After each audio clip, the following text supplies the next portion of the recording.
Hi, this is Kyle Hebert, the voice of Kiba on Naruto, Aizen on Bleach, the narrator on Dragon Ball Z, Kamina on Gurren Lagann, and soon Ryu on Street Fighter 4. And I implore you to show me your news! Show me your news!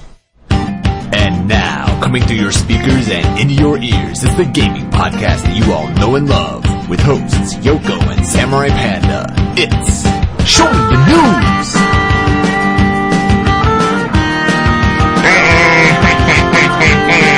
How are you all today, Smash fans? Yeah, Fox. Old Fox, yes. I would be so down with that,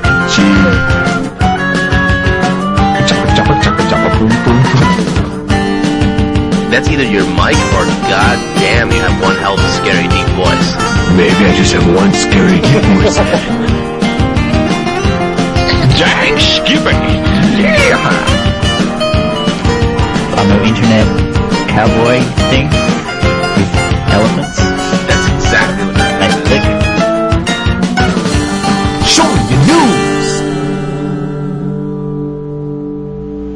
Welcome to the podcast with two names. Now, this episode may be known as Show Me Your News, episode 41. We're actually in the beginning of November, technically in the month of October, but it's the start of our bi-weekly episodes for Show Me Your News in Season 4.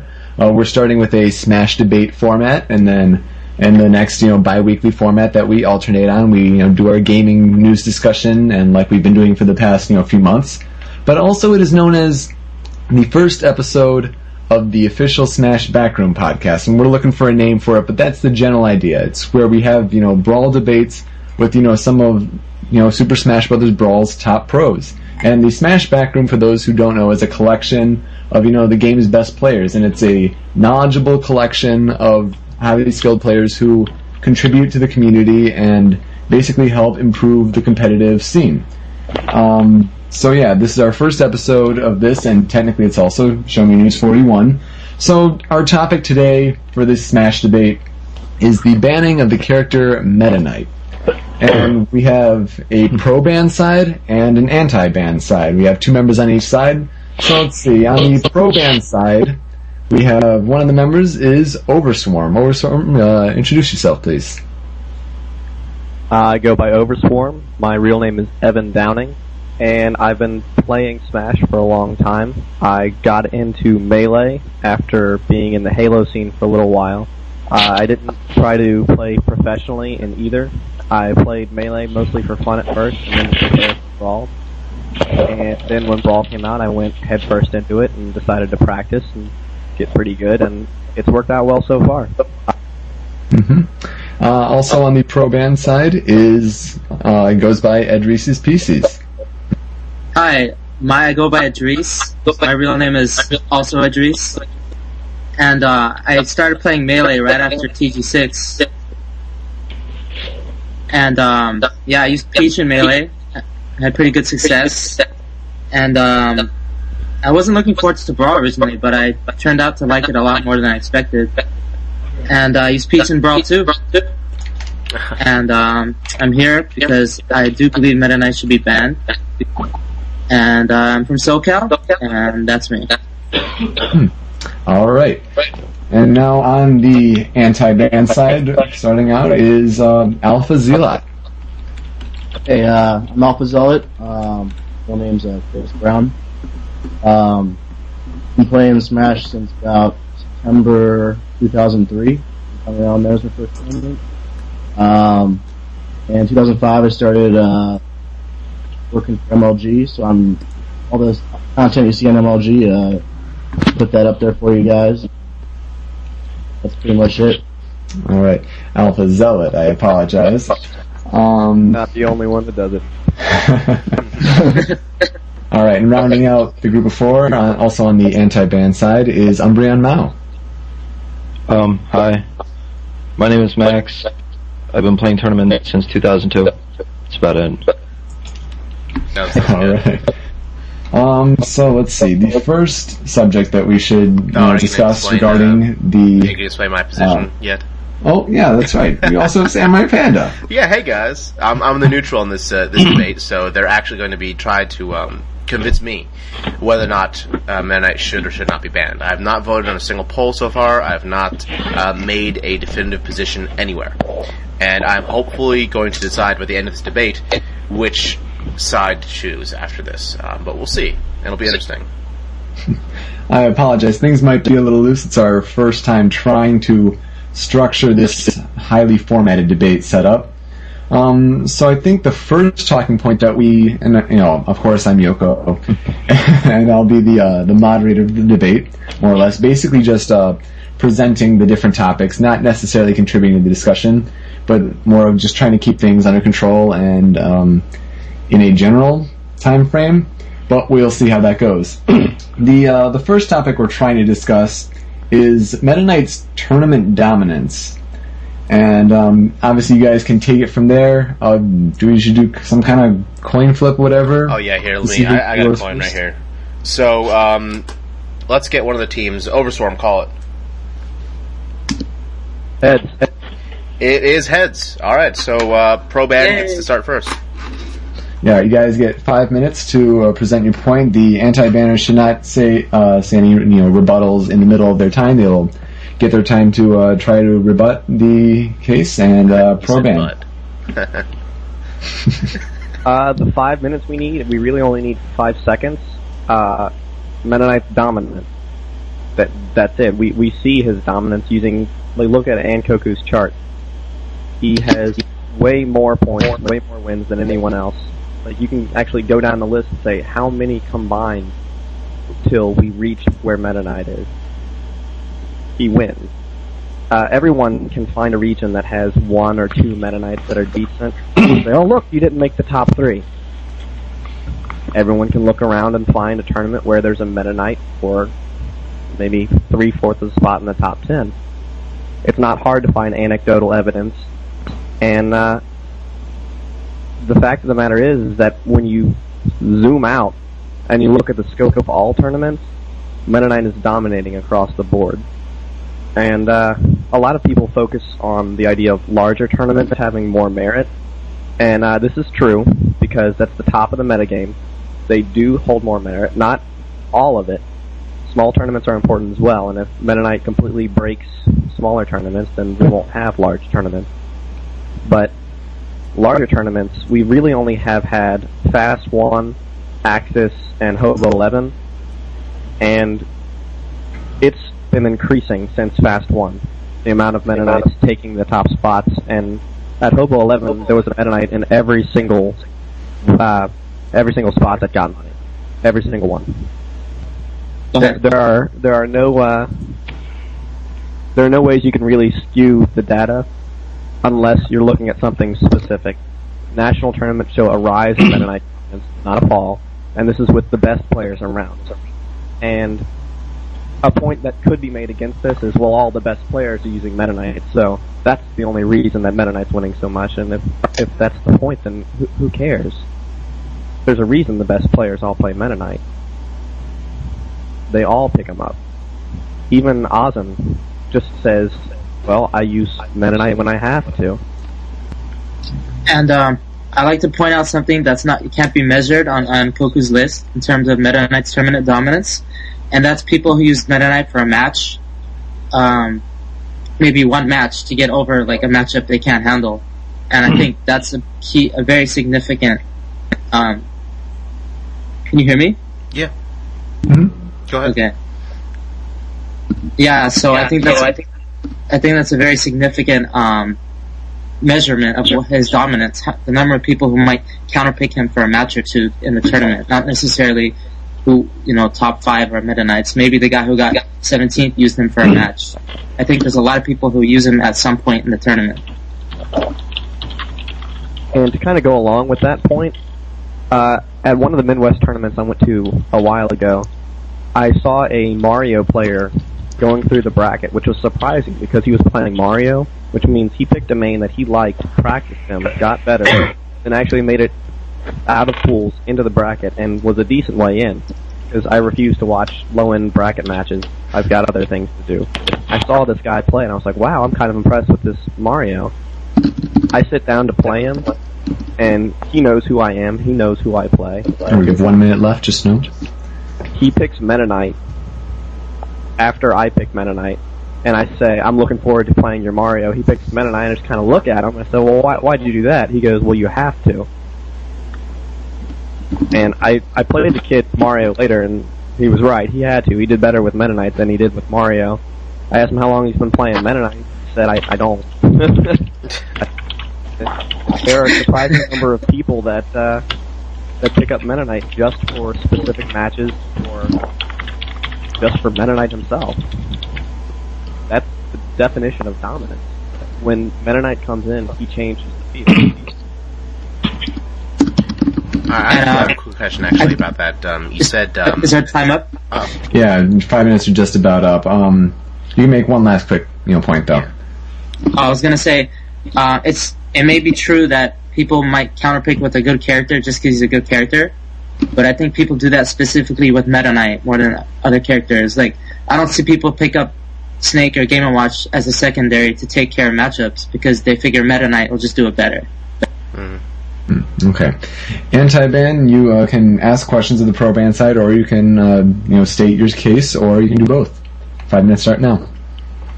Meta Knight's dominance is shown to be highly exaggerated when you look at tournament results. I submitted a request to Enkaku for a list of the 20 largest Brawl tournaments held to date, with their top 3 players, and those players listed with their 1 or 2 most used characters during that tournament. Of the 20 tournaments, Meta Knight has won 9 of them, 5 of those without a secondary character, and that's pretty good. For a comparison, though, I grabbed the results from Major League Gaming's events for Melee for 2005 and 2006.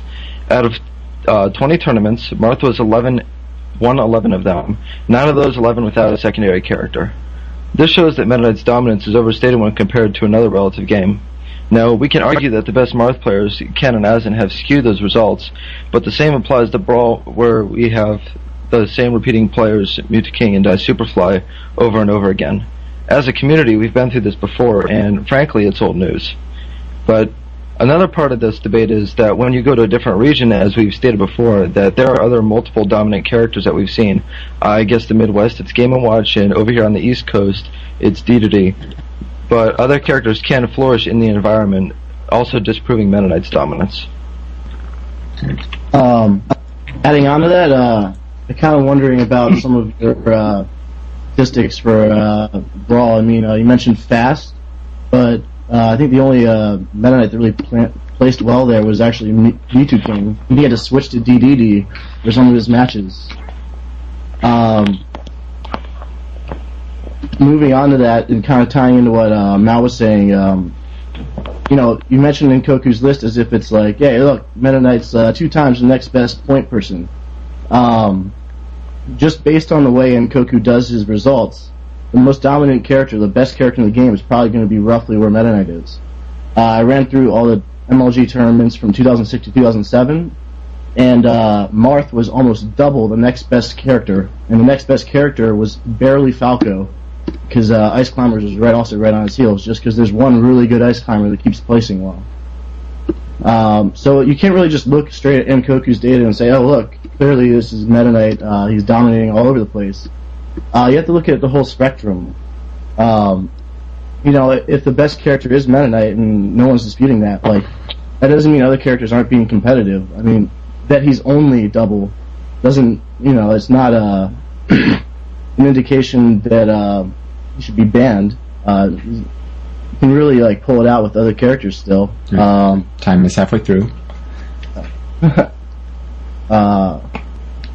I have a quick question for you guys then. Can you tell me why this is becoming a problem with Brawl, but didn't happen with Melee? Yeah, my view on that is just that, it's just 2 different mentalities. I think people are still becoming accustomed to Brawl. And with Melee, since it was sort of a slow development, people became really, inclined to use other characters, because it wasn't, from the get-go you were trying to be the best. It was a sort of slow build to this national scene where you were supposed to be the best. So, you had people invested in lower-tiered characters that weren't just going to switch even if Marth was winning all the tournaments. I mean, if there was an Enkoku's list for Melee, Marth would be right where Meta Knight is in 2005, 2006, even in 2007. But I have another comparison for this too. You have 1 minute remaining. We can compare Meta Knight's success to that of early Sheik in Melee, where there was the inherent problem that nobody could beat Sheik, so everybody would switch to Sheik mid-match, and we look how that turned out. And how many years later? It's really not that big of an issue. yeah, I mean, people still say Sheik is best in the game too. There's just no results to back it up. You know, it's just a different mentality for some reason in Melee when you had, like, I don't know, different characters you felt because of, I guess, the engine of Melee made people feel that no character was really unbeatable the way they feel with Meta Knight. Okay. But in terms of results, the characters are near identical. But couldn't you also say that Brawl, because we are so much smarter, have our experience from Melee and carries over to Brawl, doesn't that also affect how fast the game evolves? And if there We was, had that for 64 to Melee too. You can't discredit players for their intelligence. It's true. You know, I'd also argue that, you know, it's a new game. There are people in Melee who just didn't really like the transition to Brawl. Brawl takes like a totally different mentality to play, and those characters, or those kind of people who like to play Brawl, are still being attracted to the game now. And their thoughts and their opinions and like what they're going to do with the game, you know, it's not just going to appear all of a sudden from the existing Melee players that came to Brawl. You know, you're going to get players like Forte or Jumpman or you know, Ali, players who just didn't play Melee, but now they're like all over Brawl. And you know, that's, I don't know, I lost my thought right there. All right, 5 minutes are up. Let's take a couple minutes to do some rebuttals. Pro Ban, do you have anything that you want to you know, point out from the anti-ban side? Yeah, a couple of things. First of all, you took the largest tournaments in Brawl, but you didn't say where You they mean Melee? from. And, You know, well, you said not in the Brawl. largest tournaments in Brawl. Meta Knight's dominance is increasing the longer game is out. Snake actually did very well, and then the metagame focused around beating Snake, and he instantly fell off of the throne. And saying, like, here are all the largest Brawl tournaments, look how poorly Meta Knight is doing, when you're looking at large early Brawl tournaments where no one knew what was going on, that doesn't really say anything. Also, you compared it to MLG tournaments, and they were all national. And these Brawl tournaments you're referencing cannot be national, because the closest thing we've had to national tournaments are Fast 1, Axis, and Hobo 11. And Fast 1 wasn't really, it was large, but it was by and large a local tournament, and Axis was also primarily West Coast. And Plank was one of the few notable East Coast players and went over there and did well. And Hobo 11 was the closest thing to a national tournament we've had, and as I said before, Meta Knight's dominance has been increasing the farther in the timeline you go, with Meta Knight getting all of the top money spots in that tournament. You referenced Antoku's data and said the top character was nearly double of the second for Melee. Meta Knight's not double of Snake, he's nearly triple.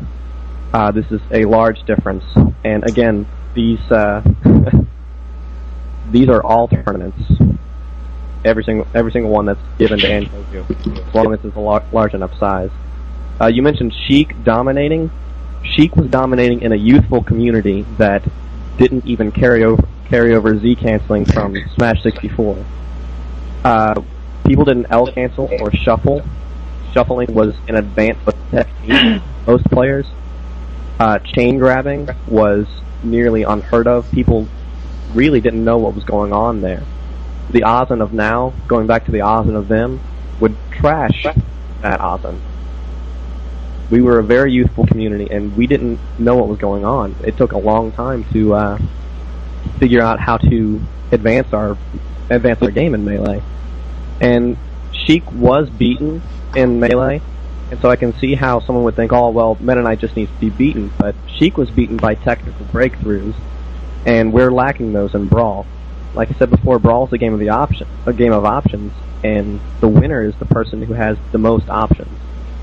Meta Knight has those options, and unless there's some technical breakthrough that you're expecting, I doubt that we're going to find anything that will suddenly change the game.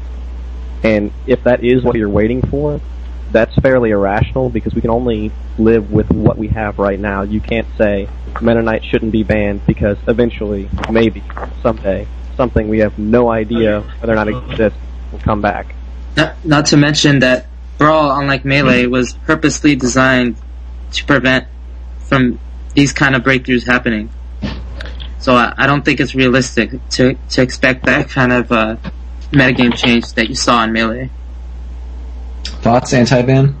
I have a couple things I'd like to go for. For the tournament comparison, it's true that the Brawl tournaments weren't entirely national, but by gathering the largest tournaments, we got the closest ones that we could find to national in a youthful community. The comparison to MLG to the largest Brawl tournaments we have right now is the best available comparison. One of the other things I noticed that while you were talking, was about stating how youthful the community was for Melee, which wasn't really true because even though the community was young, almost all the advanced technical aspects of Melee were found within the first 6 months, actually. This includes Sheik's chain grabbing, shuffled attacks, and other things, so that comparison doesn't really work. So, wouldn't you say that it is likely that we've discovered most, if not all, of the primary technical abilities in Brawl that could aid in aiding Metaknight? The thing is, you don't need those. Mango didn't invent some new technique with Jigglypuff to have a sudden rise in Jigglypuff power, It was just the application of old tried and true techniques that really separated him. It doesn't have to be like some special new technique that's discovered that turns out to be what can beat Meta Knight. It could just be that, maybe this character is really good at this one aspect that Meta Knight's really weak at. We can exploit that. And we're just not at that level yet where we can continually execute that. One of the things I'm looking for Meta Knight is not something that would change his level of broken, but something that actually breaks him in the first place. Right now, Meta Knight has no singular unifying strategy that defeats all of his opponents. His tournament popularity might be one thing, but there is nothing that he has that actually breaks the game. And until then, there's really no reason to ban him on that purpose. Mm-hmm. We can definitely bring that up in a different topic, but we've covered 15 minutes for this topic. Samurai Panda, quick concluding thoughts for this section? Well, I think that both sides have good points. I'm leaning more so towards the pro-ban side and the tournament dominance for now, because it does seem like an increasingly large amount of people are starting to switch to Meta Knight to deal with Meta Knight. And it's not that I'm saying that Meta Knight cannot be beaten by any other character.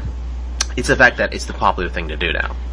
People are not trying with their own character to beat Meta Knight, and until we get more people to try even harder than they have originally to try to beat Meta Knight, which I know some people, like, for example, Overswarm, have tried really, really hard with their character to beat Meta Knight. And some characters probably won't ever eventually be able to beat Meta Knight, but some might. So for the time being, I think the pro-ban is correct, but for the future, I cannot say, I think, which side will have more tournament dominance. All right. Yeah, we can definitely touch on some of these in future topics, but let's move on to our next section. We're going to talk about Meta Knight's counter picks, and just some general questions you have might be who counters Meta Knight? Does he have any counters? What about stages, or does he have any bad stages? We're going to start with the anti-ban side since pro-ban started last time. So anti-ban, you have 5 minutes. I don't know. I think there's a couple characters that I wouldn't really say that at this point in time Meta Knight has any counters. I think there's a couple characters that run close to even, maybe 6-4 matchups with. Diddy Kong, Snake, Wario are probably the 3 off the top of my head that do the best. Some people say Game & Watch. I don't really know if I agree with that or not, but even Marth probably is close to 6-4 against Meta Knight. But my favorite character is Diddy Kong, so that's what I focus on, is Meta Knight versus Diddy Kong. And I really think that matchup holds probably the most potential of any to prove to be, say, a counter, or a soft counter even. There's just most of the things that Meta Knight can do against any normal character, I would say, doesn't really work against Diddy Kong. Diddy Kong's recovery is versatile. It's really hard to edge guard him. Every move that Meta Knight has can be beaten by bananas. And Diddy Kong is just really annoying to play against, obviously. So a lot of Meta Knights will lose just strictly on not having the experience in the matchup. And, whether you're the best character in the game, if you don't have experience in the matchup, you're still going to lose. It's still going to affect his results. I just let's run down like the characters I think have the most potential. If not become counters, they should at least make it so that skill is the overwhelming factor in determining who wins the matchup.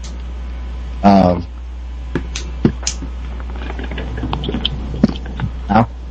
Are you done? Yeah, I'm okay. done. Now. I would first like to say that I don't think Meta Knight has any counters either, or counter picks for that matter, for Stadia. And while that does sound initially broken, I think Meta Knight has several close matchups. My list is Dedede, Game & Watch, Snake, Diddy, Donkey Kong, Pikachu, Lucario, and Olimar, all of which are, of course, debatable. But that's not really the point, because the tournament is supposed to test which of two players is the better in a set, not what character you use when you sit down to play, and counters really shouldn't make Smash gameplay.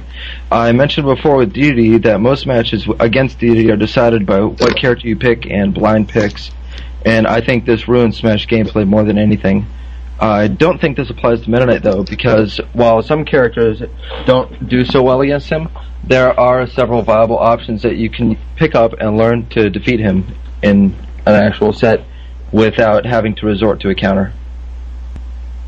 I don't really have anything after that. You're halfway through your time. Is there any other points you want to bring up? Not particularly. Kind of on the issue of counters, I don't understand why, it's a foregone conclusion that if a character doesn't have any counters, that they'll eventually be like the only character being played in tournaments. I think so long as the character has at least a few close matchups, which Meta Knight does have. I can see people like, why would you choose Wario over playing Meta Knight if you've been playing, Wario for the entire time you go in Brawl? You're not going to switch. You don't see Futile switching to Wario or switching to Meta Knight from Wario. If you look at Meta Knight just as purely like perfect logical conclusion, like it would be everyone switches to Meta Knight, but people don't always act logically. It's sometimes you just play a character because you love the character. I mean, we're all Nintendo fans here. Sometimes your character is just one you really love, and that's why you play him. That's all I got. All right. Let's see. And we'll do the pro band side. I guess you can have your 5 minutes now. Alright, I would like to point out that AZ says that Diddy has most potential in the matchup, but he's claimed that Diddy was a counter to Meta Knight before Ninja Link ever did anything with Diddy. And there were 0 high-profile Diddy players, and Alpha Zealot was not even a tournament player at this time. I can then emphasize that this shows he was merely coming to a conclusion and then figuring out what to do from there. He's looking for the evidence, looking for the way to make that conclusion correct. The only thing that we've got to show that Diddy has a chance is that Ninja Link beat several Meta Knight players, good Meta Knight players, Mewtwo, King, Plank, people like that, in a tournament with a virtually unknown character. After that, his success momentarily stopped. Regardless of how well he did against Meta Knight, still wasn't enough because the overall advantage Meta Knight had is much better. The Meta Knight still placed consistently high, while Ninja Link went all over the place. Even more importantly, Ninja Link, the best Diddy ever, lost to Inui's 2-week-old Meta Knight. Alpha Zealot then lost to that same Meta Knight a little while later after Alpha Zealot got Inui to agree to not banning FD and playing only on neutrals. This is not a close matchup. There's one piece of anecdotal evidence showing that Diddy can do well against Meta Knight. And even then, that player didn't do that well, and he's not doing it anymore. And I have a question for when you guys do your rebuttal. What exactly in Diddy's game would you say gives him a close matchup versus Meta Knight? Maybe on Final Destination, but I'm just curious. Like, what in his game makes him close to Meta Knight? I just can't really see too much. Yeah, you can actually answer that question because you can propose. Oh, not yet. All right.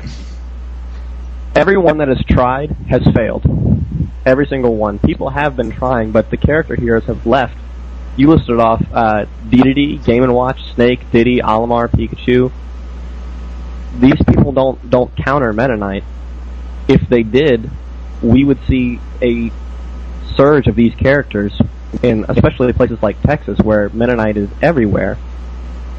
but they've all failed. They've tried, and they've had momentary success, and they failed, except for Alamar, which I'm still not sure where that's come from. I really don't hear much about the Alamar mains just tearing through the tournament. Halfway through your time. You can pick these characters and then fight the uphill battle, or maybe, if you are to believe, to have a neutral matchup. But doesn't Metaknight do as well or better than any of them ever could, and be learned faster? So why would you learn a secondary to fight Metaknight when you could learn to fight Metaknight with Metaknight? Most people can't play characters they love because of Metaknight. Simply because of Metaknight. And counters are a huge part of this game, yeah. You should be forced to switch characters from some time. You talk about how D2D is such a plague to the metagame, but that happens. But Metaknight doesn't have any stage and character counters. You can switch off of someone to fight D2D and do well. You can't do that with Metaknight. The only stages that would possibly be poor for Metaknight are Shadow Moses and Bridge of Eldon, which aren't tournament. And I think it's an important quote that that you said, that Metaknight doesn't really have any counters yet. We seem to agree on that, but disagree on whether that's cause-worthy for ban. And the reason that the point I want to make is that eventually, after years of time, if a character doesn't have any counters, more and more people will pick that character, because if no one can match up against that character, then that will be the best option to take for someone trying to win. It's true that a lot of people pick the character that they like. I do that myself. But when it comes to the top players who really want to win, like national tournaments, they're going to want to pick Metaknight because they don't have that disadvantaged matchup. I think that's the point in which I tell myself, or I think most people should tell themselves, that there's a problem with this character. You have 30 seconds if you want to fill it up.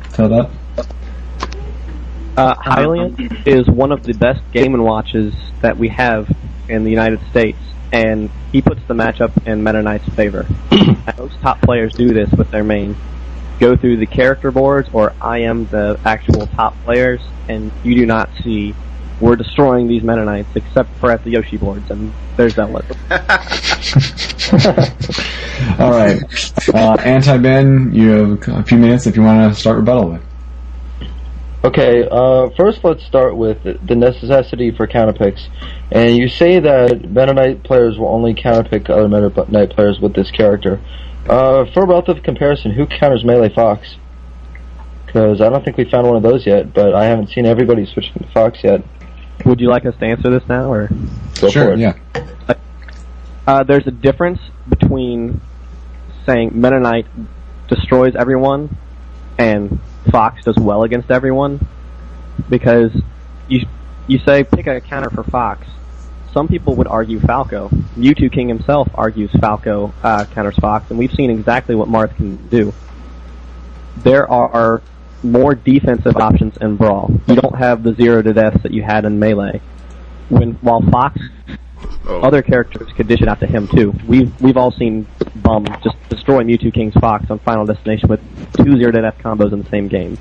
If you can pick somebody out in Brawl that can do that to Meta Knight when Meta Knight makes a mistake, and also could you explain what Meta Knight can do that can be punished, then sure, go for it. Okay, well, actually what I was waiting for you to say is that Fox has even matchups, which was the point that I was trying to make with Meta Knight in the first place, is that while he does not have counters, he does have several close matchups that do just fine against him, that don't involve counterpicking himself with himself. Most players prefer to go for the surprise tactics of playing an unknown character when trying to beat a counter. Even though Pikachu, let's say, versus Meta Knight might not be a counter, it might be against Meta Knight's favor to be fighting a lesser-known character than doing a Ditto match. I guess that was the point I was trying to get at. Counters really shouldn't make up Smash gameplay. Tournaments and the players that play in them should decide who the better player is by the level of skill that occurs mid-match, not sitting down and picking the same character. Could you respond to what my point was? You basically asked me a question, and then I answered, and you said, "Here's what I wanted you to say, but you didn't say it." So I'm reading this as if you said it anyway. I'm not sure what your answer was to my question. I wasn't attempting to answer your question. I was trying to get you to say that there are even matches, and then we can use those. It would be different if Metaknight outright beat every character, but that's not the case. We've seen tournaments where players do just fine against Metaknight, even if he is the character that wins most often.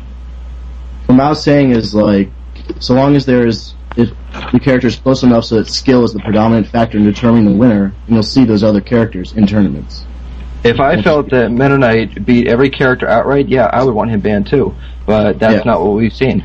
Let me just ask really fast. In those tournaments that you see other characters doing well against Metaknight, fairly well, usually there aren't very many Metaknights, right? Usually only 1 or 2 Metaknights in these kind of local or mid-sized tournaments. But in large tournaments with multiple famous Metaknights, doesn't it end up going Metaknight versus Metaknight? Or at least, so we saw at Hobo, which was one of the biggest tournaments we've had in recent times. Yeah, Hobo definitely stands out as the exception. Hobo 11 definitely stands out as the exception. It's the only one I actually have on all of Metaknight's results list where Metaknight got every place. In all of the other tournaments, that's not the case, though. We see other players beating Metaknight. Afro Thunder Snake is a good example.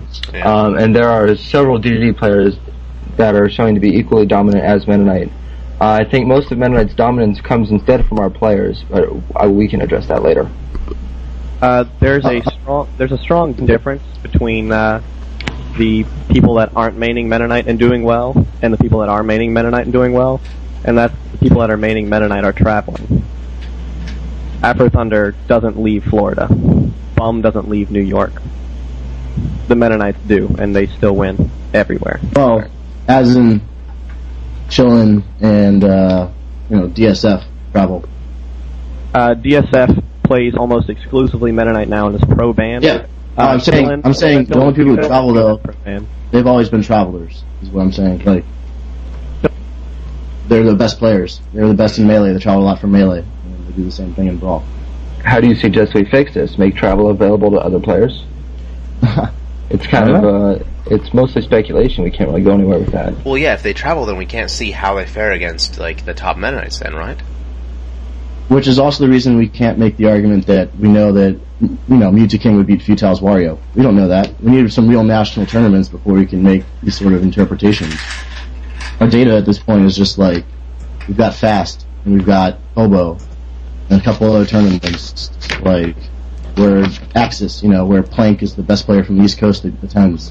He gets third, and then a week later or 2 weeks later, he goes to a local tournament and doesn't place as well.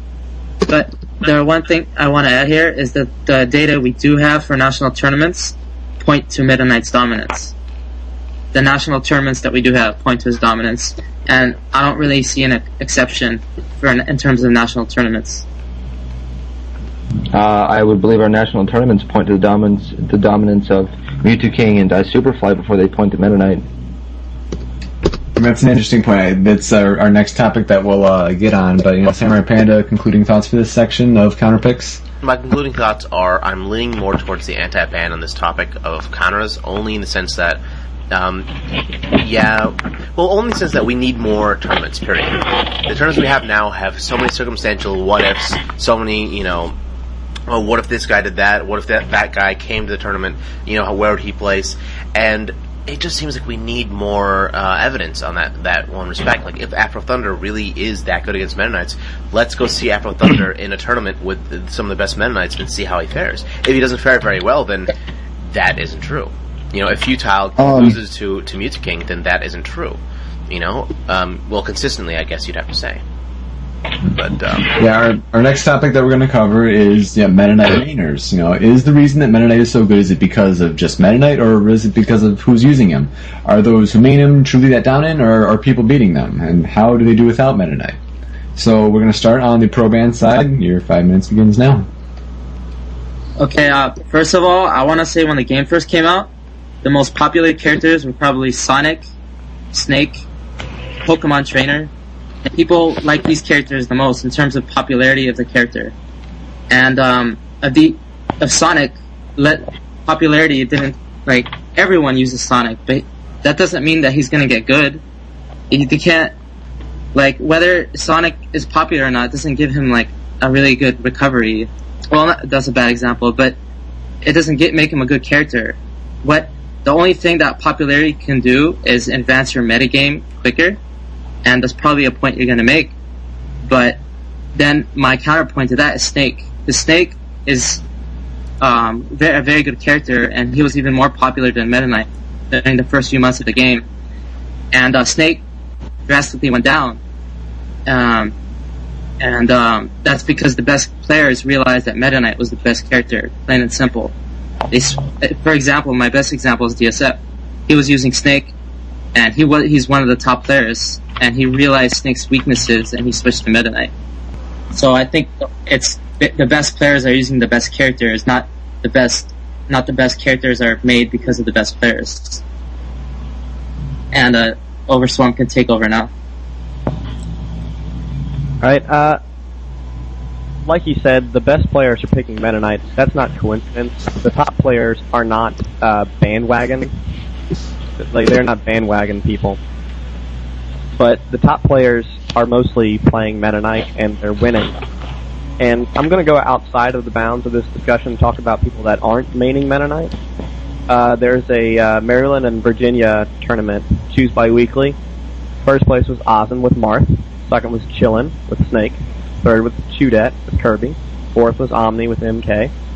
Fifth was Slick with Game & Watch. Another fifth was Forte with Meta Knight. Seventh was G-Reg with Snake. Seventh was Candy with Snake. Ninth was Hova with Peach. And the other ninth was Knacker with Rob.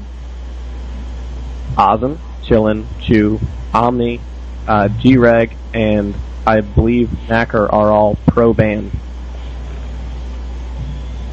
This was a local tournament with some of the most talented players in the country. Meta Knight did not get top 3. You're halfway through your time.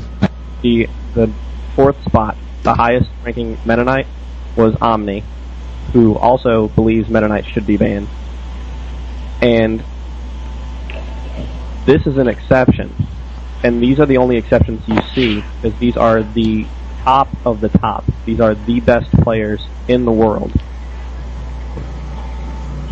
If your solution to beating Meta Knight is just to be good, what you're telling us is that we need to be as good as people that have been playing Smash competitively and traveling nationally for nearly a decade, while other people are just picking Meta Knight and going toe-to-toe. Alright. Can I go? Yep, go ahead. Anti-ban side, go ahead. I'd first like to start on the talking about the Maryland-Virginia tournament, in that your data is not entirely true, because I know Azen and Chu personally do not particularly care whether Meta Knight is banned or not at this point. I know for a fact that Chillin wants Meta Knight banned, but that might partially be Chillin spreading that idea that Meta Knight should be banned to his cohorts. But first, let's look at the best Meta Knight players. I think the West got his data from is Chillin posted online that Azen and Chu felt that way. Yeah, well, I've talked to them and they don't. I know, I talked to Chu. As of yesterday, actually. Are they neutral or they don't? Chu is neutral. He just doesn't care. Chu doesn't think Meta Knight should be banned. My fiance told me they're siblings. And Azen doesn't particularly care because he just wants to play the game. Anyway, can I move on to my main point? Mm-hmm, sure. Yeah. First of all, who are our best Meta Knight players? Anyone? Mutant King, Forte, Azen, DSF. Okay. Forte. Okay. The most successful so far, Mutant King does Superfly and Azen, to my knowledge. However, prior to playing Meta Knight, all three players use different characters. Meta Knight playing King Dedede, Superfly playing Snake, and Azen playing Lucario. All three of these players have performed with both characters equally well, and these are our dominant players. Are people beating them? Well, not very often, aside from beating each other. However, that isn't particularly character-specific. All three players have had no relative increase or decrease in tournament performance by switching to Meta Knight, except Azen, actually, who performs better with Lucario over Meta Knight. I think that's too much of a coincidence. Our top players are the dominant force in this game so far, not their characters. Then why did they switch to Meta Knight? Because he's fun. Yeah, I don't really believe that. And I'm going to go ahead and use Inui as an example. He lost to a Sonic, and then he switched to Metaknight. And then he started beating the best players in his region. Actually, I think he still lost to Sonics, though. Inui is famous in New Jersey for being shitty against Sonic. Really bad. Like, people make fun of him for it. I hope people hear this podcast and make fun of him for it right now. I had a quote in my SIG from Ozan for a little while that just said, Inui is weak against Sonic, Starman. To go on with the real points, sorry, Inui, not really, but Dojo, he's a Metaknight main. He was against the ban, now he's for it. Lee stopped playing Metaknight and started playing Lucario, who he had been maining as well as Metaknight the entire time. And these top players aren't playing Metaknight because he's fun. Mewtwo King, he says, "Oh, I play Metaknight because he's fun." He doesn't. He plays Metaknight because he's good. If you look at his earlier posts before this entire thing exploded, he talked about how DDD was limited and how he needed somebody else that was faster and someone that was better.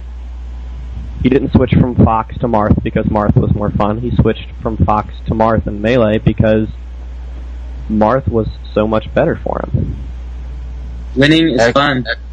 Actually, let me clarify that. I know Mewtwo King played Marth and Mewtwo before he ever went to tournaments at all. He played Fox as a better character, and then reverted back to Marth later. But go on. I'm sorry? He originally switched to Fox from Marth. Yeah, Mewtwo King played Marth before he played Fox, and then he eventually reverted back because he likes the character more. Oh, so there. Either way, I think this is losing sight of like the whole issue, which is, is the character what makes the player good, or is the player what makes the character good? And I think Mal and I are both on the side that these are just great players. Look at it. I mean, Aslan's the perfect example here because he can play pretty much any character better than any of us can. And he just won a tournament with Marth, which is his 8th character he's used to win a tournament. Like, great players, even good players, can overcome, whatever. Especially if you're a character that's close to Meta Knight in terms of the matchup. That's a gap that's overcome by skill. If it's someone who's good versus someone else who's good, or if it's someone who's great against someone who's great, skill is the dominant factor in determining who wins. It's not, I chose Meta Knight, so I beat Futal's Wario. That's not going to happen. Look at Chudat's Kirby. I mean, who would have thought that Kirby could beat Forte or place anywhere 2 months ago? And here he is, Chu, in the toughest region in the whole country. He's placing in the top 3 using Kirby. Great players. I think that's where it's at. It's not just the character. Can I add something to this? Yeah, sure, real quick. For the Meta Knight ban, I know a lot of Meta Knight players are actually pro-ban for the sole reason that they want people to quit bitching about it. I've talked to Inferno Omni about this multiple times, and I've mentioned this in the back room, which all of you guys can see, of course. But I know a lot of people have proposed temporary banning Meta Knight for a month or 2 just to see how it pans out, and this is the reason most Meta Knight players want him banned, not for an actual tournament-viable solution. That's all. Alright, let's only give a couple minutes of rebuttal, starting with the pro-ban side. Okay, you talked about, someone switching. DSF did that. He lost a few tiles Wario with Snake and switched to Meta Knight and did not He still loses to Futal's Wario sometimes, doesn't he? Not as often and not as bad. And if you can... that was glitchy for a second. If you can say, oh, well, he still loses every once in a while, ask DSF, why exactly does he stick with Meta Knight when Snake would be fine? He's one of the best Snakes in the world. He's not the best Meta Knight in the world. And he's still... Hello? You're slapping all these top players in the face when you say, oh, they're just playing Meta Knight just for the heck of it. They can do it with these other characters. No, they can't. They know they can't. If they can't... I think, not slapping. I'm saying it's their skill that makes them win. It's not the character. I think it's a slap in the face to say it's the character is the reason they win. a lot of people are doing much better with Meta Knight than they did with their other characters. I'm not saying they're bad players, but they do better with Meta Knight and they know it. And I just got done talking to Chillin, and says that Ozin definitely wants Meta Knight banned. According to him, he just wants him banned for the sake of attendance and for a better metagame. He says Chu is more neutral, and he's kind of floating back and forth. But whenever he's talked to Chillin, that he's been supporting the ban. So have you talked to these players, though? Or are you just talking to Chillins? Chillin told me to answer that question with, I know more about my crewmates than you. So of course he does. If he's trying to put ideas forth to them, that's what I said. He's trying to propose ideas for his crewmates to take in. I thought I already stated that. What about G-Reg? He's for the ban now. He posted it. Yeah, he did post that recently. And Omega Black Mage. Is he? Yep, and Dojo and Lee and most of Washington, the entire state of Idaho, Utah, New Mexico. There was a tournament in Florida. There's going to be a tournament with Meta Knight banned, and California. DSS is also pro-ban. Almost the entire state of Texas. Arizona, I've been talking to some of the TOs there, and they are considering it. And I think the thing that you really need to take away from all this is that people are leaving the anti-ban side, not joining. There's a reason for that. What is it? Meta Knight. That's good, but all the pro-ban reasons I've seen so far is that we just don't want to deal with this character. I haven't seen a sound reason yet to have to ban this character. No, the reason we don't have to do with the game. I like to bring G-Reg up. He posted that the reason he changed his mind is because he realized that essentially that the metagame would be better. He said that there'd be a more varied list of characters winning, and he just said it would just be a more fun, better game overall. That's kind of the message he seemed to be. I don't remember what he said exactly, but that seemed to be the message he was making. That he changed his mind because the game was just better off without Meta Knight. I have a quick question for you guys. Do you have a list of tournaments where Meta Knight was banned, and does that show a more diverse character rankings? I don't have a list on me, but the tournaments that have had Meta Knight banned have had a more diverse turnout, but at the same time, these have all been local tournaments, and these are the first tournaments, so using that evidence wouldn't be the best. Hey, I didn't eat yet. Okay, sorry, I'm coming now. Okay. These tournaments wouldn't be the best use for evidence because when you have a tournament with Meta Knight banned, I'll speed my way there. Okay, bye. Turn your mic off. When like there was a Wichita bi-weekly, Karmaside got first with Snake, and then KY, who's done well nationally.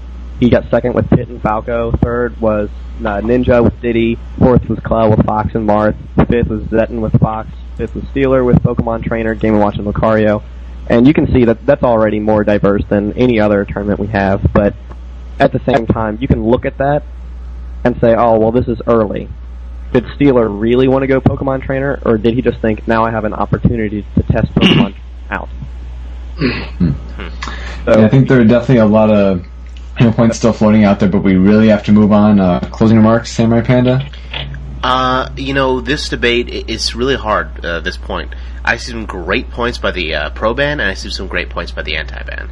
At this point, I want to say it's even with the slight edge to the pro-ban, only because they mentioned that people are moving more so from neutral or from anti-ban to pro-ban, and that is a good point. That group is growing as time moves on. Whether or not the reasons for that are legitimate reasons that will last a long time, or just temporary reasons of I don't feel like playing as Meta Knight anymore. But for the most part, it was a really close debate there. Guys, can I add something? Sure. For the Snake example that Overstorm was talking about with Die Superfly, I would like it noted that the last two large tournaments that Die Superfly went to, he played both Meta Knight and Snake. And I'll be right back. Alright. Okay. So, we have a bit of time. Is this... I guess for further clarifications, Ninja League, since, I think since Esticle, when he beat, Omni, Forte, and Youko King, and even Azin's Meta Knight. He's only lost to one Meta Knight. Was that Inui? He's played about 25 or 30 other Meta Knights. Including Forte, he beat Forte again.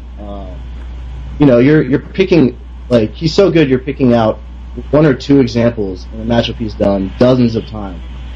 It's like you're just picking for straws here.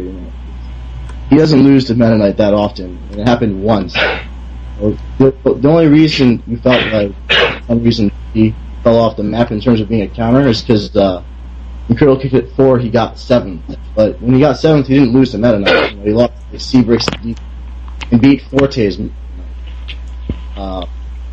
So aside from Inui, and that's pretty much the only loss. Okay. Right, I did address that earlier. He's not going to be able to do well with Diddy because Diddy doesn't have the strength Meta Knight has. I mean, you can say that, but every week, even in his local New York tournaments, he's beating Meta Knights like Shadow. He's a local player in the New York area. Really good Meta Knight. And when he comes down to other tournaments, how many wins can anyone say they have against Azin, Forte, Youko King? Can anyone say how many people, aside from maybe Ninja Link, can even say they beat that caliber of player? And you're gonna swipe it off like it happened, like, oh, no big deal, it happened once. Forte again, well, it happened twice. And then he loses once. He lost once, though.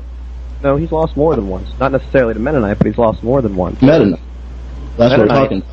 Are losing. Diddy has a ton of bad matchups. Meta Knight is not his worst. If we're going to talk about Meta Knight versus Diddy, we can simply dismiss that as a difference in tier lists. We can just say Meta Knight's a higher tier than Diddy and state that their match against each other is pretty even. I don't see what you're getting at after that. Well, I'm just trying to clear up that Ninja League's lost to, I think, 1 or 2 Meta Knights in the last 3 months. That's a reason to write off the matchup. And at the same time, he's beaten some of the top players that almost no one in this country can say they beat. Okay, to sling a point that you've made back at you, what other Diddies? How do we know on the West Coast? I know there's Nanners. I don't know how low he's been doing lately. I knew he was doing really well early on. But Thumbs is doing pretty good in Maryland, Virginia.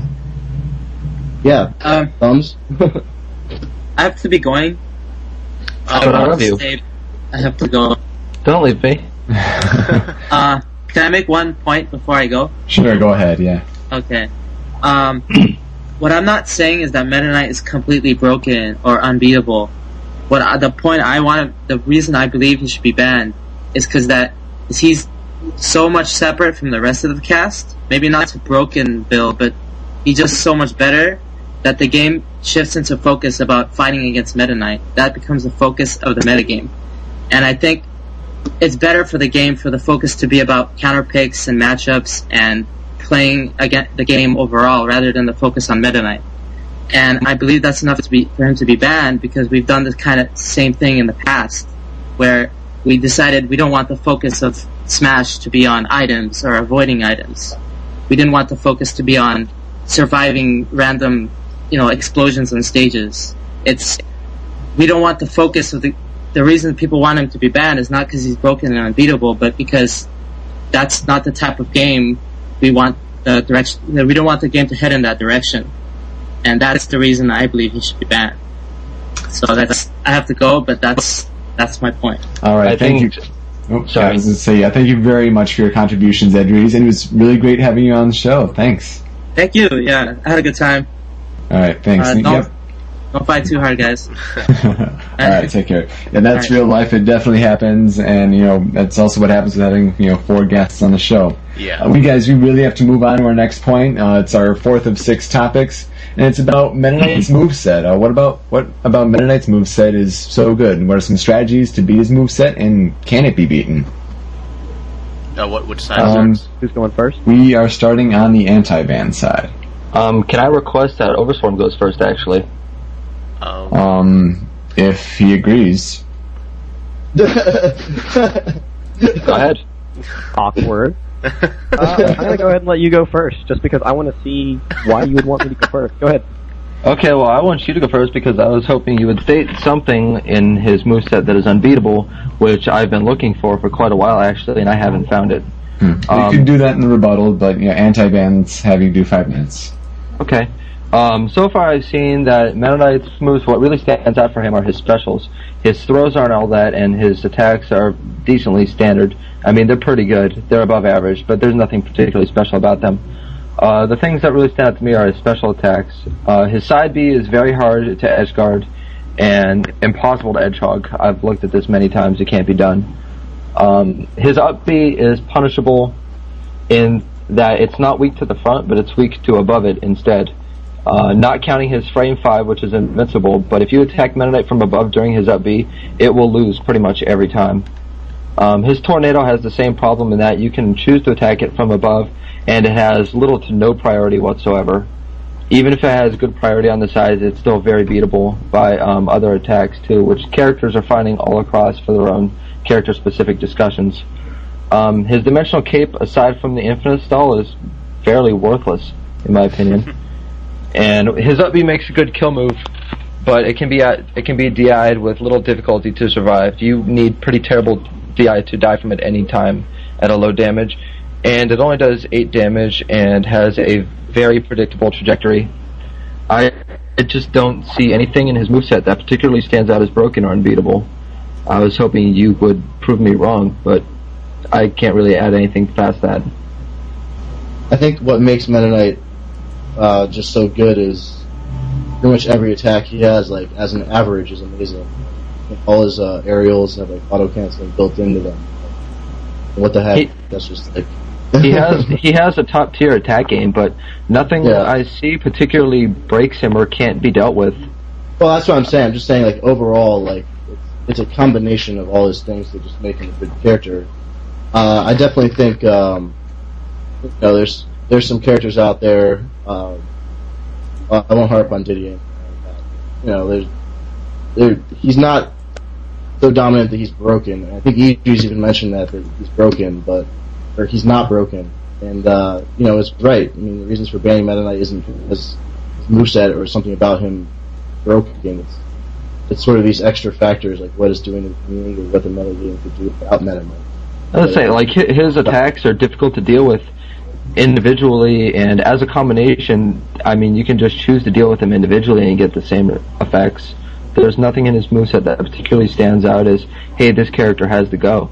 We have the infinite cape stall, which we've already banned. That's about it. Anything else you guys want to bring up? Not really. I'm good. You're good, just waiting for the rebuttal? Okay. In that case, then, let's, Overswarm, go ahead with the pro ban side of the moveset. I'm going to start with the B button, just like most Metaknight mains. The tornado is the big thing. It literally takes out a lot of the lower tiered characters. Falco has trouble dealing with the tornado on recovery. The tornado is excellent at edge guarding, because if someone's going for the edge, you can literally start a tornado and then go behind them and pick them up when their invincibility frames end, and then drop down onto the ledge or onto the stage with it auto-canceling, whichever you prefer. The tornado can shield poke very easily. The tornado evolved from being something that people just spammed a lot to something that people threw in after the shield was depleted slightly. And then people said, oh, well, just DI your shield up, then that won't work anymore. Well, 2 problems with that. One, that just means Metaknight throws out one more dare before tornadoing, or he lets the tornado drop, and then it still shield pokes. A lot of people haven't figured that out yet. His over B can't be edge hogged if the Metaknight does it properly. His down B literally teleports him onto the stage. They're all excellent recovery moves. His up B is one of the most powerful moves in the game, killing people at ridiculously low percents. Has an invincibility frame, meaning when Game & Watch does his turtle at you, you up B through it without shielding. It also combos into itself. That's kind of crazy. And all of these moves, like just the B moves, certain characters have certain answers to them, but then Metaknight just doesn't do them, and then is still perfectly fine, perfectly powerful, just due to the rest of his moves. His up tilt is rarely used. I watch a lot of Meta Knight versus Game & Watch matchups, and that's a matchup that I've wanted to work on just because I've always had trouble with Game & Watch, especially since Needle of Junta lives in the Midwest, and he is an excellent Game & Watch, and it's very hard to read. He almost looks random just because he switches up what he does so fast. But I don't see a lot of Meta Knights using up tilt in that matchup, and up tilt goes through Game & Watch's key. His F tilt and down tilt actually creates a frame trap that is impossible to escape. You can F tilt and then down tilt, then F tilt, then down tilt, and you slowly are pushed farther away from the opponent if they smash DI away. Once they trip, there's enough of a delay where you can walk forward and F tilt them again, and then start the process, and you can literally carry them to the edge if you get the timing right. Meta Knights aren't doing this yet. I will probably be making a video sometime soon explaining this and things like it if Meta Knight isn't banned soon. His aerials all auto cancel. You can actually do 3 of his up airs in 1 short hop. They are all disjointed hitboxes. His neutral air is a very powerful move as far as damage is concerned, and can also be used as a knockout move. And because it is more or less awkward to land, you can throw that neutral air out at the end of the game for the first time without any issue whatsoever. It's not like Rob's neutral air where you holding it back is really hurting you. It's holding back Rob's neutral air limits him. Holding back Meta Knight's neutral air is just smart. His down air is an excellent edge guarding move. The character has a million jumps and can float off the stage and hit you with a move that hits you down and out. Same trajectory as Jigglypuff's down smash in Melee. And he can do this continuously. What's even crazier is that he can up B into you, and then a lot of people also don't do this. If the moment you up B, you mash B while holding left, you cancel the glide on the first possible frame and start sliding to the left, and you land faster, get to the ledge faster. And this really helps Meta Knight's edge guarding game, especially against Snake, who, even if he air dodges, I mean, you're gonna hit the cipher. So you literally lose nothing except for maybe 3%. Meta Knight always has so many dangerous options, and out of shield, he's fine. He can down smash out of shield, which is very hard to punish, if not impossible. His F smash you can only punish before he does it. So walk away F smash is very difficult to punish. His up smash is the only move that isn't used very often. And why does it matter? Because he can F tilt, short hop up air, nair. You can choose not to use it. Down smash, F smash, all of these hit the same spot as his up smash. Meta Knight's never limited based on the matchup. I mean, even Snake with his grenades, you can still tornado Snake. And something I've been seeing a little bit, Meta Knights have started deliberately tornadoing into Snake when he pulls out a nade in his so it hits both of them, and then Meta Knights will jump and then tornado again and push Snake off the top, or will up air or neutral air and follow Snake. And if the percent difference is different enough, this is an actual combo. Meta Knight's options are so vast because his moveset is so good, so fast, so powerful, that for every answer anyone ever gives to anything, that Meta Knight just says, okay, I won't do that, I'll do this instead.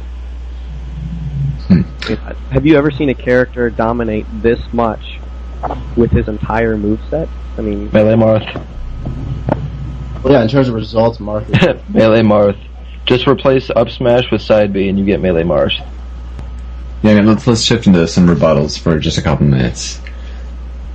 I'm sorry? Yeah, I'm gonna say let's just shift in some rebuttals for a couple minutes. And do you have any, actual points that you want to, counter? I would like to ask what you think is what breaks Meta Knight's moveset rather than being just a good top-tier moveset, because we can name his advantages all night, but I haven't seen anything that truly breaks the character out of that moveset. The fact that no one else is comparable. In Melee, Fox, Falco, Sheik, Marth, Captain Falcon, and Ice Climbers, all while having movesets that weren't necessarily the best ever, they could still do fine. And they could compete with one another. Meta Knight's moveset dwarfs the moveset of everyone else.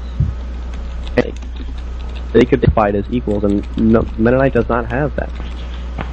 Don't you think that's balanced out by Meta Knight's holes and that he's very light and has no projectile? I survived a snake up air at 180% yesterday. What? You have videos? How does that work? Videos, Meta Knight please. is not that light. It was on the side of Lilat with the snake falling, doing an up air while I was recovering. Meta Knight is not that light. He survives long enough, and more importantly, even if, let's theorize that Meta Knight dies at 100%. He doesn't. Everyone knows he doesn't. But let's go ahead and say he does. What percentage does he kill his opponents at? Are his opponents really living that much longer than him because he's light? No, it's not. I mean, yeah, some, Yeah, actually they are. yeah. I mean, Meta Knight is Meta Knight's one of the lightest characters in the game. He's the reason he can't be chain grabbed by characters. That's part of the reason he can't be chain grabbed. Like, against DDD, for example. Like, if Meta Knight was just a little bit heavier, he'd be chain grabbed left and right. But he is one of the lightest. You can say he survived an up air from Snake at 180% as Meta Knight. And we're all astounded. But that's just not going to happen typically at all. In fact, you'd be lucky to probably survive that 130%. You know. Also, for the tornado, you can say that it can shield stab or that they can wait for the shield to go down, but if you properly angle the shield, it does not shield stab for a very long time. Your shield would have to be out below half of its full, which is pretty hard to do, realistically. That's 2 down airs. 2 down airs brings you to half shield exactly. It doesn't munch it that fast. If you hit the shield, it brings it down to 2. It brings it down to half. Any other points you guys need to bring, or do we go to closing thoughts for this section? I have one question. Go What's ahead. another character whose moveset is as good as Meta Knight's? Or do you believe he has the best moveset in the game? I think he has the best moveset, but it's offset by other weaknesses. What are his weaknesses? That's a plural word. I believe his lack of a projectile hurts him for counter picks. I believe that his lightweight afflicts him very much. I think DI ruins most of his kill potential, particularly with that B. I feel that he has to dedicate most of his attacks and can be punished very easily for it. I don't know, a whole slew of things. I don't think he makes very good use of the buffer system, which more and more people are catching on to and taking good advantage of. He definitely has holes to his game. Two questions.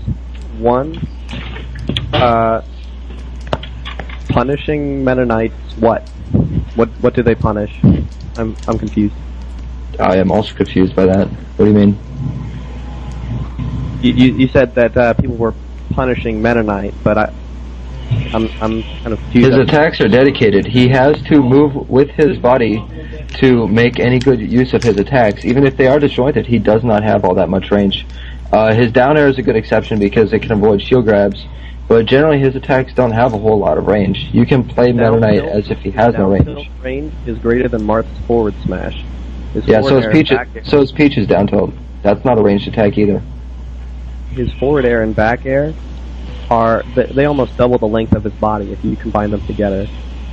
And that makes like one Gedendorf. Peach's down tilt also has a ton of starting lag. Meta Knight's is instant. It is one of the fastest moves in the game, and it also has high probability of tripping opponents. The only attack I see of Meta Knight having a significant amount of range is forward smash, which has deceptional range, but it also has startup times. I just don't see his moveset as being all that problematic. His forward smash isn't meant to come out fast, it's meant to have no lag. And another question, do you know which has more range, F-tilt or F-smash on Meta Knight? I believe... it depends, horizontally or vertically. Vertically, his forward smash has more range, by a pretty good margin. Are you sure? Yes. His forward smash hits almost twice as high as he does. As a matter of fact, that's so far the best way I've seen it be in Game & Watch with Meta Knight is to walk away and forward smash and rely on his forward smash to beat his aerials, because it does. Alright, so... Guys, is this really relevant? Let's be honest here. The difference between the forward smash and the forward tilt. Well, I just can't see the point his... I'm trying to make... The point I'm just saying, I'm trying to make is that Meta Knight's moves overlap. Okay. What do you mean overlap? They still don't offset his weaknesses. Okay, you said he was light, Yeah, they but... You said Meta Knight was light, but anyone that's ever played as Meta Knight, played against him, knows he lives just long enough, and if you don't think he does, go look at tournament results. He beats the heaviest characters in the game with moves like Snake's up tilt. He lives just long enough to kill his opponents, but that's not a problem. Actually, I've seen let me jump relatively in. even Hold on. success between Meta Knight and other top tier characters per meta players. But Maybe go on. they're combined. Let me jump But, in real fast about the Meta Knight living long, since I don't see Overstorm bringing up this point. I know it sounds like pro ban here a little bit, but bear with me. The way in Brawl to DI when you're getting hit away is to do a fast attack quickly, because doing an attack will actually give you back your aerial control, so you can slow down your momentum and then jump as soon as possible, which also kills a lot of momentum. So, for example, it might be better for your character to do a back air and then jump instead of an air dodge and then jump. That will it's actually the fastest attack possible, and then fast fall and jump, and this kills most of your momentum. Exactly. And Meta Knight's up air comes out very quickly, so you can live to a pretty long... It's Meta Knight's up air, which is one of the fastest attacks in the game, starting up and finishing, will allow him to get aerial control back almost instantly, jump, kills momentum, and also help him fast fall. So, yes, his moveset does offset that weakness of lightness to some extent. And one quick response to that, and then we got to get moving on to the next topic. I'm concluded. One more thing, if I may. You also said Meta Knight doesn't have projectile. Meta Knight has one of the fastest dash attacks in the game, and my previous main was Rob the robot. Rob has a gyro and a laser, and anyone in the Midwest that watches me play knows that I like using those projectiles. Meta Knight runs forward, shields, runs forward, and is there. In the time that I can shoot a gyro and recover from the lag, he's there. I can shoot one laser before he's there. Well, that's why Meta Knight beats Rob. We've been over that. Meta Knight beats everyone. Projectiles aren't a huge deal to him. What projectile causes him trouble? Falco's laser? Edge. Good game. Well, the nanos, I think, are an exception in the projectiles, though. Yeah. Yeah, they aren't so much a projectile as an item. Yeah, it's not even fair. SamuraiPanda, let's give your closing thoughts for Meta Knight's moveset. I'm going to have to make this a tie. I mean, Overstorm brought up a lot of good points. It's true, and I know how much research he put into, especially things like the moveset. And it's just that there are some weaknesses. The problem is in this whole moveset debate is that we're going a little too small. We need to look at the bigger picture. With all these different things, Overstorm is right. He does have an option for everything so far. What Alpha Zealot and Umbrian were talking about and bringing up were potential ways to beat him. And the only reason that I'm saying this even is because these are things we're still exploring. Yeah, he does have to dedicate all his aerials. What does that mean for your character, and how can your character take advantage of the fact he has to dedicate his aerials and stuff? And I don't know. I think that this is also a problem of young game. We still have to wait for the game to evolve more to see if Overstorm is right, and the options, the plentiful options will always overcome anything someone else can figure out, or if Alpha Zealot and Umbrian were right and saying that there are some weaknesses. And so for now, the pro ban may have a stronger point, but perhaps in a month or two, the anti-ban side will become better. I'd like to add something really fast. To those who've been playing the whole game, you might have noticed that those that are for the pro ban have been saying things that are happening now. Those that are anti-ban are saying these things won't happen in the future. Trust me. That's true. I'd like to point out that I said that for Diddy Kong, and that it happened. Yeah. Should we really believe someone that says, here's the conclusion with no evidence, and then looks for the evidence later? They didn't look for it, it just happened. Can't help it. It's an interesting point. Let's bring up our fifth topic. Let's actually make this one pretty quick because our last topic is generally going to basically go full circle. But this one we're going to talk about Metaknight's strategies. Like, what particular strategies, not necessarily like his moveset, what actually strategies break Metaknight? Is ledge stalling truly unstoppable? And how do you beat these so-called broken strategies? We start this one with Proban. Strategies to beat Meta Knight. Or break Meta Knight, actually. What strategies break Meta Knight? Yeah. What of Meta Knight's strategies make him broken, and or what strategies with other characters can beat these broken strategies? Well, Meta Knight, like I said before, the tornado is a big thing at lower levels of play. But let's see. Meta Knight has a lot of canned strategies. Mewtwo King's a big fan of these. He actually made fun of some of DSF's videos. He was like, "Oh, you're just doing what I taught you. I taught you everything, and now you're good." And he does that. He does that with a lot of people, especially like people in the back room know this. But he's true in a sense. Like he's speaking truth in a sense. He literally has canned strategies that you can throw out. They work against some characters, don't work against others. Jumping and throwing out repeated down airs, and then doing tornadoes, that works. It doesn't work against everyone, but it works against some. And when it does work, it works very well. And the other characters have to overcome this brick wall before they can even fight Meta Knight. And as we already know, Meta Knight's moveset's good. He can fight. He can fight these characters, but he doesn't have to. He just has a canned strategy. Jumping down after tornado, Falco was considered a counter for a very brief period until someone decided, hey, I'm going to grab the ledge. You can't shoot me now. You also have no attacks that are worthwhile that can hit me from the ledge. I win. Ledge camping, I've actually been talking with Plank about it a little bit. His version of edge camping is to grab onto the ledge and then drop down, immediately grab it on, and use the invincibility frame to just jump in neutral air, and then jump forward in forward air, and then grab the ledge again. And you're technically safe if you play your cards right.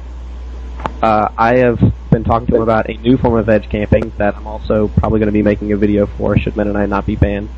If you hit away from the ledge, and you drop down, and then jump backwards once while still facing towards the stage, you are put on a straight line diagonally down towards the corner away from the stage, and you can hover there just by using your jumps. Should the opponent run off to attack you, if your reaction time is good enough, you can jump and air dodge through them and grab the ledge and then edge guard them, or you can go underneath the stage and reverse up B, which cancels when it hits the ground, or you can over B to the stage, or you can tornado, and if they don't jump off the edge, you just jump and grab on again. And again, this doesn't work against everyone. It's still difficult to get around, or at least annoying. Diddy can jump and then Z drop bananas or throw them down.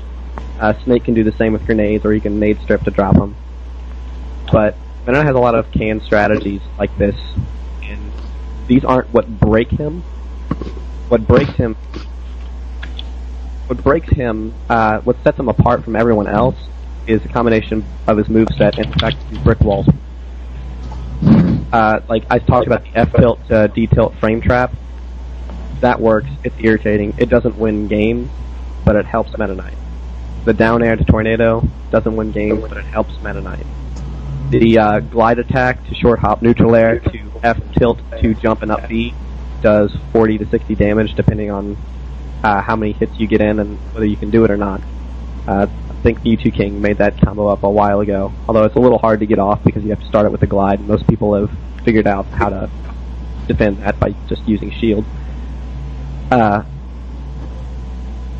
When you ask like what strategies break MK, like you're never going to get a clear answer because you're always going to have a character that can do something against it. Game & Watch, he can key through Meta Knight's up and B. Snake cannot. Snake can't do something through Meta Knight's up and B if Meta Knight does it properly. Rob has nothing he can do against the down air to tornadoes, like nothing at all if the Mennonite does it properly. But there are a multitude of characters that can do something about it. I know Anther with Pikachu, he will. His is fairly technical, but he will get hit with the first hit if his DIing the shield up doesn't work. And since he's already DIing up, he pops out, and then he will air dodge and up B into the stage to do a quick attack cancel, and then jump, and then immediately start shooting projectiles. And because he can move so fast, he can punish that, so the solution is not to spam tornadoes Pikachu. But in conclusion, there aren't strategies that break MK. There are a lot of canned strategies that work well, and there's a lot of fluid use in his moveset. Alright, anti-ban, any counters? Well, Alpha Zealot decided to leave for a few minutes, so I guess I'll do this one. I think the first thing we should be looking for from Mennonite are things that actually do break him, not things that in combination are annoying to deal with, because then we could arrive back at the conclusion that, oh, let's just ban this character because we feel like it. I think there are two major strategies that break Mennonite. One we've already banned, which is the down B infinite stall. That is broken. It's gone. I think ledge stalling is a universal problem that needs to be addressed separately from Mennonite. The primary method I've seen of Mennonite's ledge stalling is planking, and many characters simply have no way around this. But before this becomes a Mennonite only problem, we need to see that a few other characters can do it just as well. For example, Marth can do this with drop forward air straight to Dolphin Slash, which the Dolphin Slash also has 5 frames of invincibility. This still follows the basic format of dropping and attacking through the edge and performing a second attack to re-grab the edge and effectively mimicking invincibility through the whole duration. Marth actually does this better, as his forward air has more range to hit through the stage, while his recovery has more invincibility frames than Mennonite's. Pikachu can also ledge camp indefinitely with the quick attack cancels and Thunder Jolts, where he can jump out from the edge and do Thunder Jolts relatively safely, and if you go to attack him, can quick attack to the stage, cancel it into Thunder Jolt, and run to the other edge and repeat. Donkey Kong and Pit have several stages where they can stall under indefinitely. These are just a few examples, but I see it as a universal problem rather than as Mennonite only. Ledge stalling may be broken, but the community needs to address this as a mechanic of the game rather than as a character-specific issue. Alpha Zealot, do you happen to be back to address this issue? Yes, no, maybe so. Okay, Overstorm, do you want to go into rebuttal? I really enjoy camping. Not gonna lie. I enjoy it. I didn't do much in my Melee career. Like I said in my introduction, I played Melee specifically to prepare for Brawl when I got competitive, because I knew there was no way I was going to be able to catch up with the best players in the world. I just wanted to prepare myself. But I did have fun, and the thing I did for fun was take people to stages like Corneria and Green Greens with Fox and camp them. I ran the timer out multiple times, and I enjoyed every minute of it. Tackling at the top of my lungs was not uncommon. There were actually matches on YouTube of me versus Iggy in Brawl, Fox versus my Mennonite on Corneria, where we stand, me under the fend and him in the center, for 4.5 minutes, not moving, because I have 3% lead. I enjoy camping. I do it so much that I know just about everything there is to know about it, and I can tell you it doesn't really work. Mennonite is the best at it, by far. And it does work very well against some characters. It's practically unbeatable with characters like Falco, who don't have very many options. But other characters, this isn't the case. Pit has a good edge game. Rob has a good edge game. There are a couple. Basically, if you have a projectile, you can have a good ledge game. And that's how I played Brawl when it first came out. I just turned around, shot a gyro, shot a laser, grabbed the edge, jumped, shot the laser repeatedly. But what people didn't realize, except for a few like Needle of June to Anther and the other really good players, there are ways around it. And a lot of people would run straight up towards me, and I just forward air them back on the stage and do it again.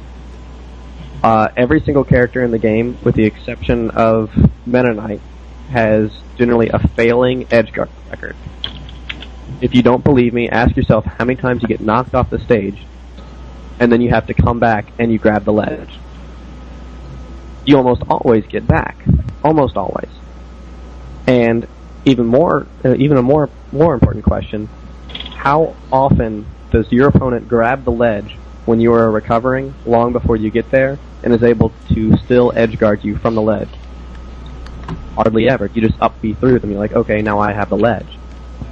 When someone edgeguards you, they generally go off the stage. They don't go on the ledge because it doesn't work. It gets them hit, and then they are in a poor position. And it's the same when people are ledge camping. Someone's ledge camping, turn to where your back is facing the ledge, jump backwards, air dodge through them. Okay. Chances are you grab the ledge. Anti-ban, any final comments regarding this? I would like to restate that I think ledge camping is a problem, and I think it is broken, but I don't think it's Mennonite specific. I see that half the characters in the cast can do it pretty effectively, and it just ruins gameplay much harder than Mennonite does. I don't see anything that Mennonite has specifically that's unstoppable or broken. The thing that makes Mennonite's edge camping so much better than other characters is that he can almost always get back with little to no lag. Rob does fairly well at edge camping because he can also get back, but he also is limited in the fact that he runs out of fuel until he touches the stage to refuel. Just grabbing the edge changes nothing. And while Rob has his forward air, which can be used as a stage spike if it's used properly, all of Mennonite's aerials that he can use are effective at putting the opponent in danger. His up B, his down air, his neutral air, his forward air, they can all stage spike very easily, and stage spiking is the big thing that makes ledge camping so dangerous. Just run off the edge, and then run through your opponent with an air dodge, and then recover. Or, if it's on a stage like Battlefield or Smashville, get on the platform, then drop down and recover. They have to get off the edge. You might not like it, it might not be fun, but it'll take about 2 games before the person realizes, okay, this is lame. He is just taking his sweet time with beating me. Don't you think that edge camping is lame in general? I believe I already stated that I love it to death. I find it the most enjoyable thing in the game. I literally do it just to watch. I do it just to watch my opponent's face. And keep in mind, as evil as that is, I want Metaknight banned because I believe Metaknight is more evil. Metaknight is evil. He was a bad guy in Kirby. I thought it was like the kind of neutral guy. Yeah, he was the proto man. Yeah. Alpha Zella, did you get back in time to want to add anything in particular? I won't, just because I don't want to do it. Alright, then Samurai Panda, let's do your closing thoughts for these strategies in Meta Knight. I think that Pro-Ban won this one. I feel that there are strategies that Meta Knight specifically does outclass other characters, and I mean, Umbreon didn't bring up that on some levels Pit and DK can solve very well, but those are on some levels. For Meta Knight, on almost every single level, he does have that advantage on characters. And I do feel like that Meta Knight, when played, for lack of a better term, really stupid, he can be extremely good. And I see, the more one-dimensional you play Meta Knight sometimes, the better you can do with him. He has really good options in some situations, and the people that really study those, if you've seen the Ditto between Dojo and Metaknight, there's a video of that online. It's a really interesting one. For example, every single time that Dojo was recovering, you saw Metaknight coming out with a tornado, which goes through Meta Knight's up B. And he did the same formulaic things over and over again because he just knew how to beat Meta Knight in Dittos. And it just really is that he does have strategies that are much better than other characters in many ways. Okay. Alright, this is our our last topic here, and it's really the big one, but we should try not to go too overboard because this podcast is stretching a little bit long for what we originally wanted. But it's regarding the future of the meta game. What will happen if Meta Knight gets banned? Or is there going to be a slippery slope at all, or will there truly be more diversity? What will happen if Meta Knight doesn't get banned? Will every tournament be filled with Meta Knights? And we're going to start on the anti-ban side for this one. I guess I'll go first then. I would like to think that if Meta Knight were truly such a panacea, wouldn't this have already happened? I mean, some players have switched to Meta Knight, but if you're going to say that the metagame will become Meta Knight filled, it would have happened already. There's no such evidence to prove that, though. I suspect that a significant change would have to take place for that to happen in the future, which is possible, but like all things, it's just suspect and aimless speculation. I see no reason as to why Meta Knight's popularity would ever overshadow the future metagame, nor do I foresee such a significant change that would do so. I do think that if Meta Knight is not banned, that the metagame will actually expand on the fact that the game's more technical aspect in buffering is being discovered, and Meta Knight does not make all that much good use of the buffering system, whereas other characters need it desperately, and people are finding ways to implement it better, whereas Meta Knight's depth kind of dropped off at that point. I don't have anything after that. Okay. Well, I think the first thing is, we're talking about the slippery slope argument.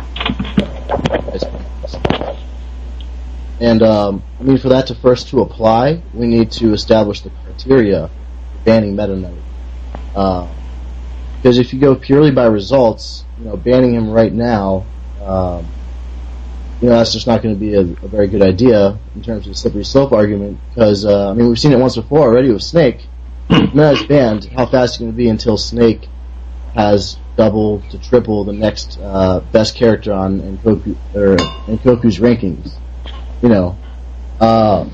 So if it's just based purely on results as of this point in time, then we really could have a pretty serious problem for the slippery slope argument, because it's not going to be long before Snake has a similar anxiety about it, at least in terms of just purely results, comparing those results to what MK is doing right now. On top of that, I would say, it's basically two different philosophies looking at how the metagame's going to evolve from this point on, like ban versus no ban. And I think if you want him banned, it looks like your reasons are it'll bring more players into the scene. Everyone's switching to Meta Knight already. It's that the logical foregone conclusion is that everyone's going to switch to the best character in the game, and that the other character is going to develop slower. However, if he's not banned, I kind of see it as maybe even the other characters will develop faster. I mean, how good do you have to be with your character to beat a character that everyone unanimously believes is the best character in the game? It's not, people don't play their characters just, because it's the logical thing to do. I mean, we just had Idus in here who names Peach. You play your character for whatever reason you play your character. Some people follow a strict, playing competitively is playing to win, so I should switch to the best character to give myself the best chance to win. But for someone else, it could be, playing to win is, I've got this character, and I want to be the best with this character, so I'm going to take this character to the max I can take it. And with Meta Knight in there, you're going to have to take that character really far, just to really be able to compete. And I can see that as a reason for, keeping Meta Knight unbanned, just to push those other characters further with the people who, aren't just going to take the mentality, I should switch to Meta Knight. They're going to stick it out, and they're going to advance their character faster than, let's ban Meta Knight. Oh, now I don't have to be pushed quite as hard. I can sort of relax, and, now all of a sudden my matchups are easier. I mean, are you going to work harder with Meta Knight banned, or are you going to work harder with Meta Knight unbanned? I'm talking strictly for people who aren't going to switch to Meta Knight. And I think Can there's I a lot answer this? out there. Yeah. I personally don't believe in the slippery slope argument, and I have never once seen it implemented. I think that we do need to come up with criteria that we need to find if we're going to ban Meta Knight, other than different variations of, I don't want to deal with this character.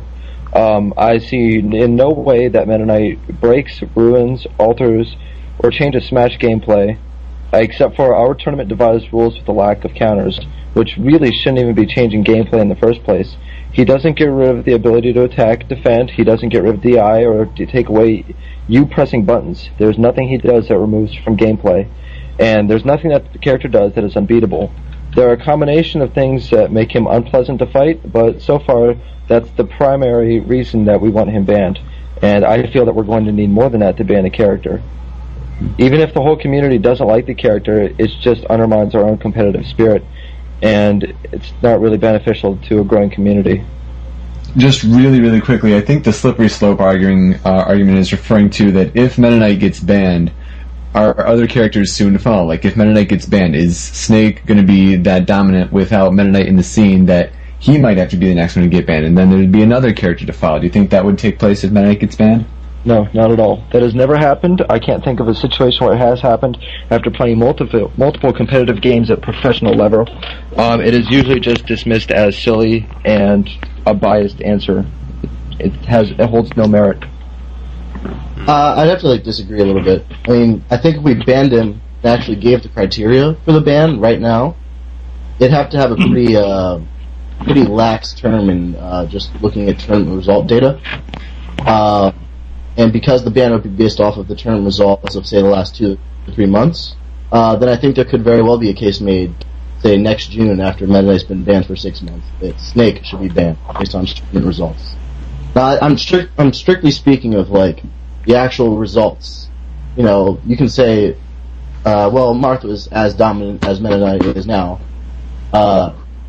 He was in Melee as Meta Knight is now in Brawl. And, that'd be an accurate statement, but because there's a mentality that, Marth could be countered or, something like that, then people wouldn't really want Marth banned. So you could have in 6 months a case where Snake is identical in terms of result as Meta Knight, but people will be saying, Falco does really well against against Snake. So it's going to become, according to results we should ban them, but according to, the theories, we shouldn't. I think that's what it's kind of come down to now, actually, is that, statistically it's the same as Marth, but, we want him banned because we don't think there's any future in terms of beating him. I think in closing, in the end, if we cannot pin any unbiased, legitimate reason to ban Meta Knight, then he shouldn't be banned.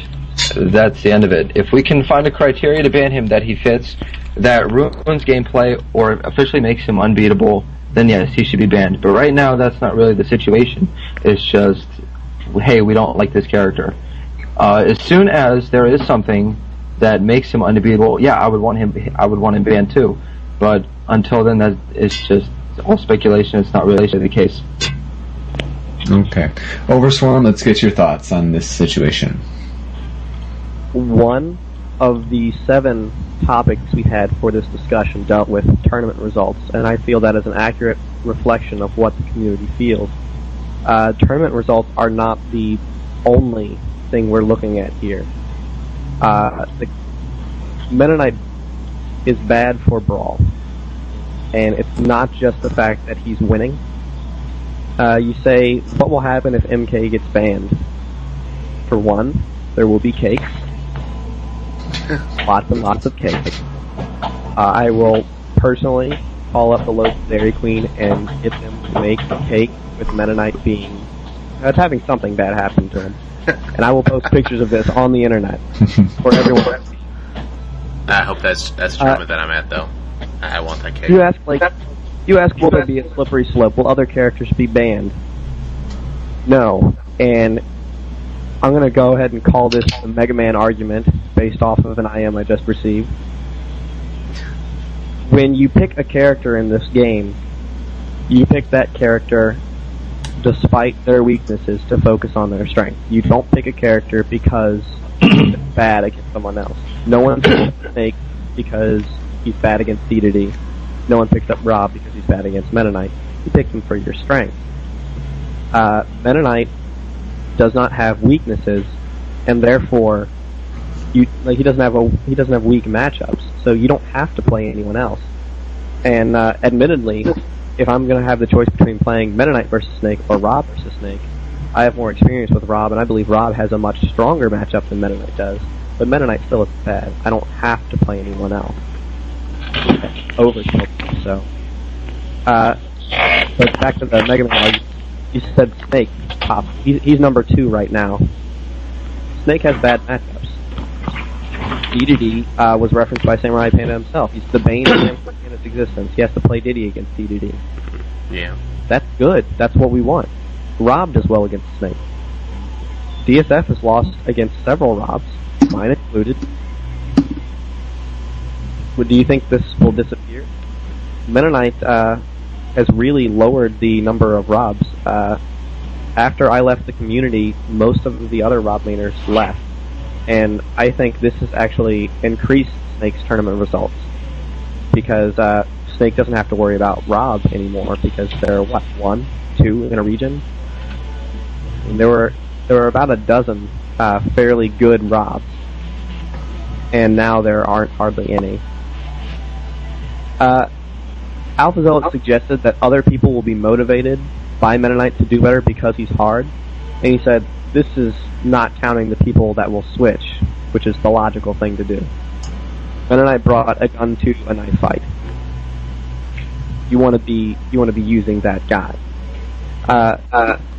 This is suggesting. Actually, if you want to make a pun, we could say that he brought a tornado to a knife fight, and that sounds funnier. Go on. No. The knives might be able to do damage to this tornado in a trailer. But this is suggesting that it's better for a small set of players to be allowed to always have the advantage. That does not...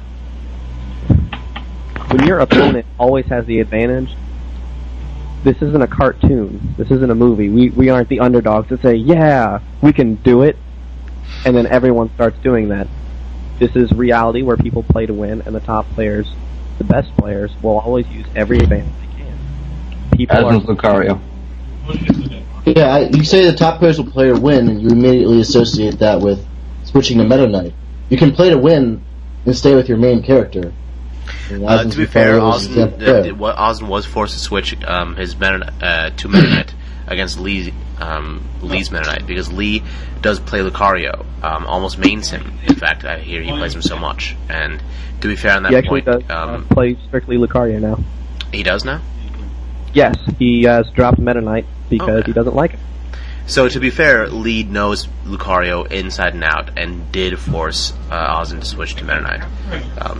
And I'm just going to go ahead and point this out. Like, a lot of people have said that and said, oh, that's for the pro ban, and the anti-ban will say, well, he just knew the matchup well and act like Ozin didn't. But Ozin plays several Meta Knights, like the best in the world.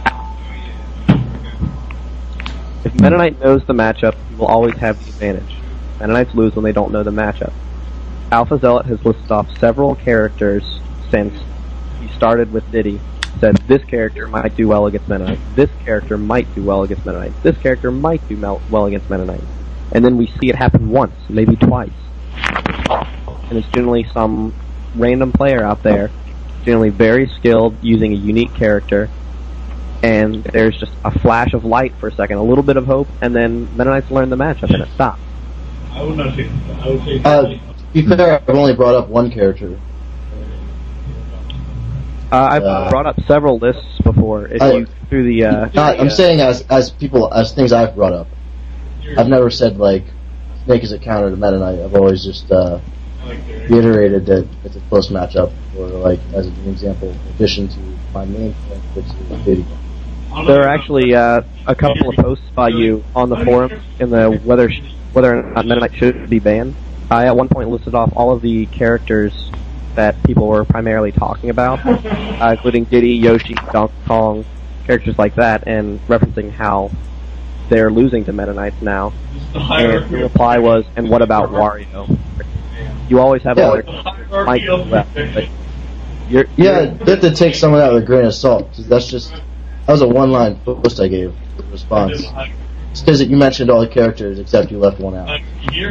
I think we may be getting a little bit almost off topic here.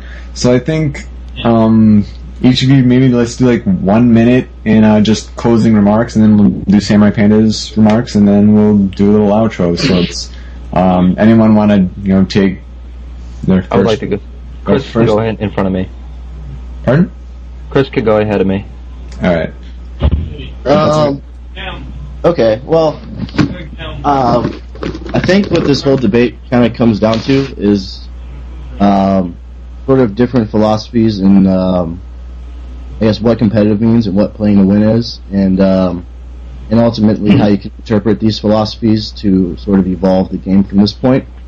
And I take it that, I'm sort of counting on the fact that there's going to be enough people dedicated to certain characters. It could be a handful, maybe like 4 or 5 characters, and that they're going to be dedicated and they're going to want to be able to beat Meta Knight. And once that starts happening, then you're going to see more diversity because people will have those characters as secondaries so they can fight Meta Knight, and then they can switch to, say, Captain Falcon after the Meta Knight player is forced to switch off of their main. I'm banking, I guess, that more people will say, well, I think I can still try and win with my character, than say, well, I'm going to quit my character completely and just play Meta Knight because he's the only character that's any good. I don't think that gives enough credit to the type of players that are out there. I mean, a lot of people play this game just because they want to play it. And then you got another group that, you'll always have that number of people, I guess maybe Music King is an example of it, that will just play for the money. Husband used to say he always did that back in Melee, and the character he used was Mark. But then you'll have players like Azim, who, for whatever reason, play Lucario. And these are the kind of people that are going to advance those characters' games. And they're also very, evidence why Meta Knight doesn't always have to be a bad thing for the game. It can be a hurdle now, but it can be overcome for later. I'm not going to say it's a foregone conclusion that everyone's going to switch to Meta Knight. Because not everyone is going to follow some logical pattern where we should play this magical character. I'd like to see that happen first. Some people have asked me what my criteria is, and I want to see Meta Knight pick up the top 3 positions and the majority of the positions in the top 8 at national. That's my criteria. For banning. And when that happens, that'll tell me, what should happen, what's being said right now, where Meta Knight, everyone should switch to Meta Knight because it's the logical thing to do. When that happens, it'll be proof that their theories work. Okay. Umbreon, closing remarks? I would like to state that as long as we have no reason to ban Meta Knight, that he should not be banned. I think it's pretty straightforward. What I would encourage after all the speculation and months of debate is to try a temporary ban and see how things go, because I know some people are just tired of debate at this point. But to just outright ban a character would probably be the worst decision, because we won't be able to see which the community prefers when given a choice between the two. It'll just be something that we might have to go back later in the future and have to reverse, which will be an equal pain in the ass that this is right now. Until I see an unbiased, full statement as irrefutably as to why Meta Knight cannot be beaten, I see no reason to ban him. In closing, Overswarm, if I see you at a tournament, we will share some cake regardless of this outcome. But until then, I cannot vote to ban him. All right, Overswarm, what are your closing statements? When you see the symptoms of a disease, you don't wait until your patient is dying. You're being asked to wait and wait and wait. I know most people can't see the back room, but when it first started, the ban movement, it was very small, and no one really paid much attention to it. Like, you have no evidence, we have to wait. And then more and more people, including myself, realized Meta Knight needs to be banned. And that number has been increasing because we all see these symptoms. We know what's happening. And I asked you in the beginning, is this game worth saving? You said yes. This gives us license to do anything we can to save the game. Banning a character is not out of the question if it will make a better competitive game.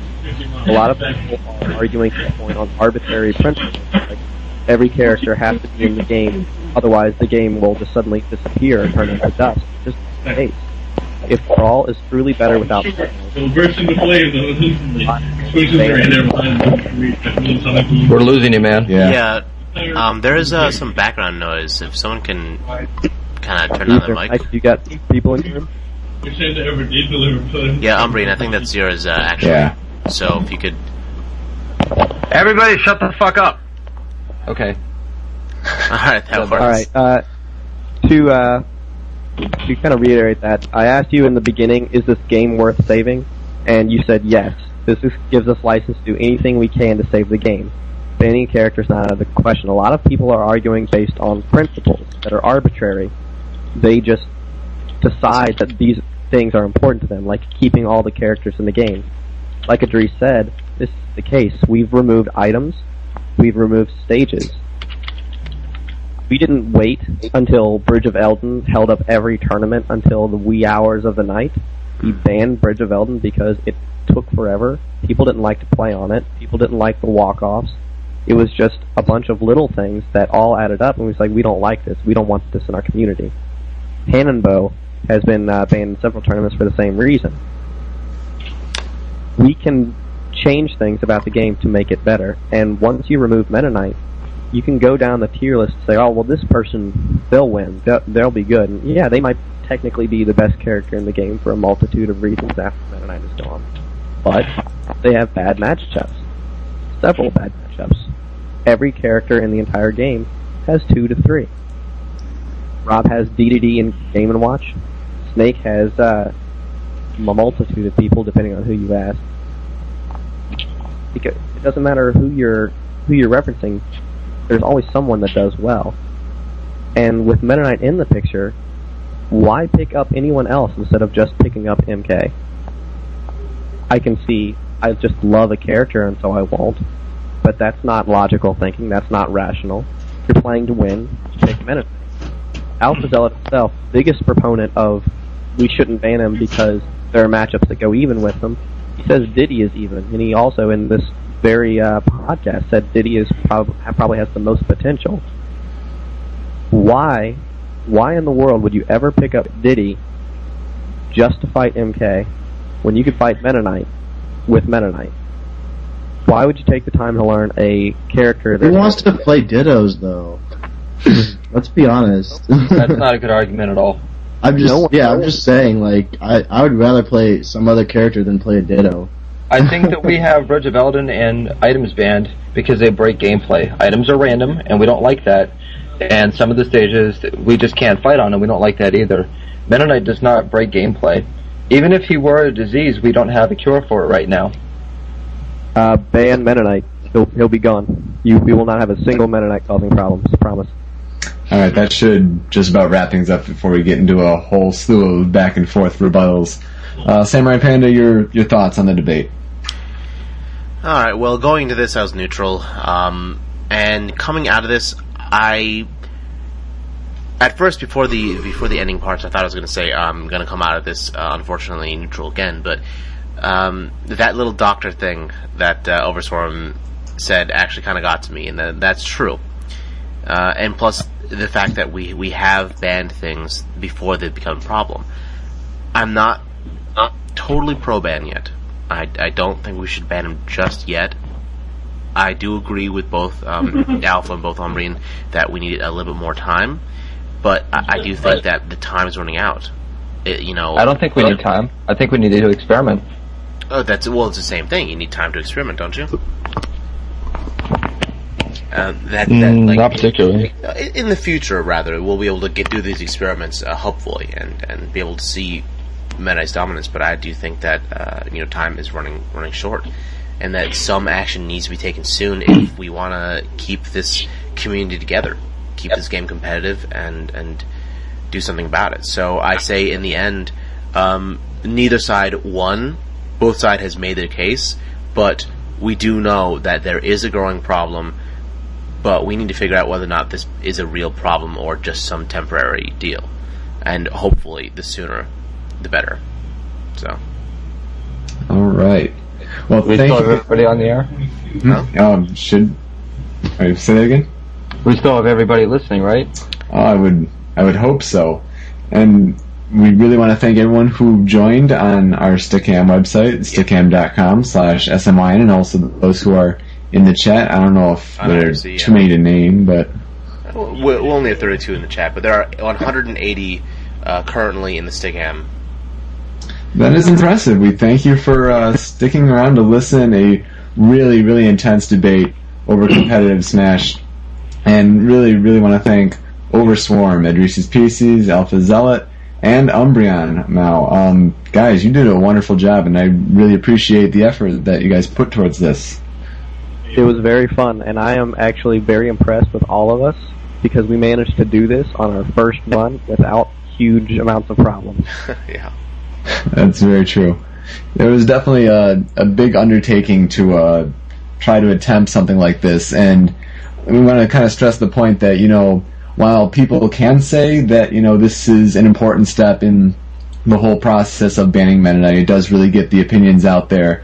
This is mostly, I would like to say that it's mostly just to, you know, educate those who are undecided, to understand all the different kinds of debates that are going on in the Smash backroom. It doesn't necessarily determine, you know, what our actions will be very soon, but it's mostly an education process. But yes, it is, you know, something to say that it does, you know, get the opinions on the air. And also, I can't remember the guy's name, but somebody said he was going to write a transcript of this. Good luck. If you do, Good luck, bitch. Supercalifragilisticexpialidocious, and Nom nom nom. This is going to take a long time for you to do, and the community would owe you very much because no one would actually read this. I suggest reading the important parts. Yeah, paraphrasing at least. I think no, someone once paraphrasing. tried to make a transcript of the normal Show Me News, and they got, 10-15 minutes in, and were 6 pages of transcript. So, yeah. And they realized how much stuttering and stammering, likes and ums were said. Yeah. So that's almost got to be a pain. So, you know, for just general podcast housekeeping, if you will, in a couple weeks we're having, we'll be doing episode 42 since we're doing bi-weekly episodes. That format will be more of our gaming news, you know, from the past month, whatever. We have a couple possible hopefuls for guests, but we'll be trying to keep that secret. And in a month from now, we're going to be doing the whole Smash debate thing again, possibly, you know, with different guests. We'd like to try to get different pros on, although I must say you guys did a wonderful job. And our hope is that the next topic will possibly be about hacking the game. So just so you know, we haven't been forgetting about that whole subject. That'll just be another debate to soon come. And also, you know, the intro at the beginning of the podcast, Kyle Abear made a statement, Cyberlink 420 is responsible for that. Went to UMACon, which was an anime convention held in Dearborn, Michigan a few days ago. And here's a snippet for Kyle's podcast, the Big Bald Broadcast. We interrupt this eargasmic cornucopia of pure audio wind to shamelessly promote another podcast. No! The Big Bald Broadcast. But what makes it big and bald? The Big Ball Broadcast brings you news on all things geeky, movies, gadgets, games, cartoons, and anime, and other random fandom. You're fired. I'm fired. Get out of the booth, Jack. No, I like it in here. But what makes it big and bald? It's hosted by big, bald anime and video game voice actor Kyle Abear and his co-host, musician and upcoming author, Otherworld Steve. Oh, you must smell like feet wrapped in leathery burnt bacon. Subscribe via iTunes or visit thebigballbroadcast.blogspot.com. That was totally wicked! I would like to say something. There are a lot of people listening to this, and most of you play Smash. Hopefully most of you play Smash competitively. If you are listening to this, then you care about the game, and what you need to do more than anything, then, especially more than posting on a forum, is to go to tournaments and find ways to increase tournament size in your area. Because if you do not, then it doesn't matter whether Meta Knight is banned or not. Start circuits in your area, make out-of-state bonus prizes, do things like that. Be creative, because you need to create tournaments. You can't just hope that they'll appear for you.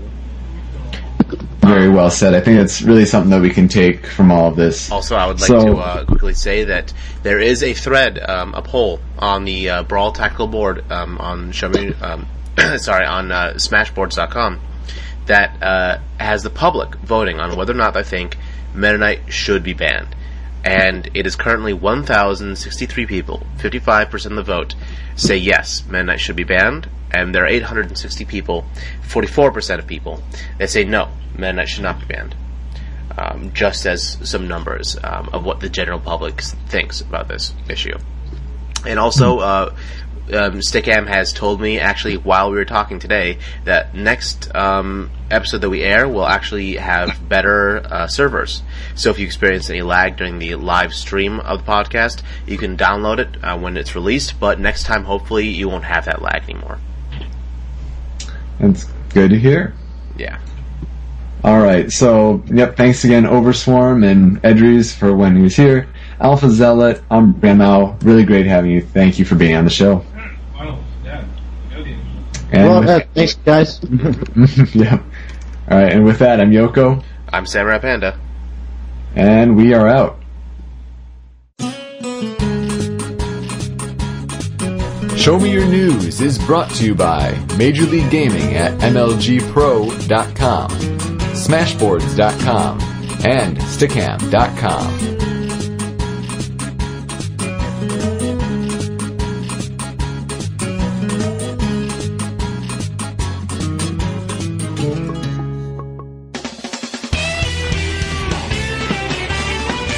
Show Me Your News!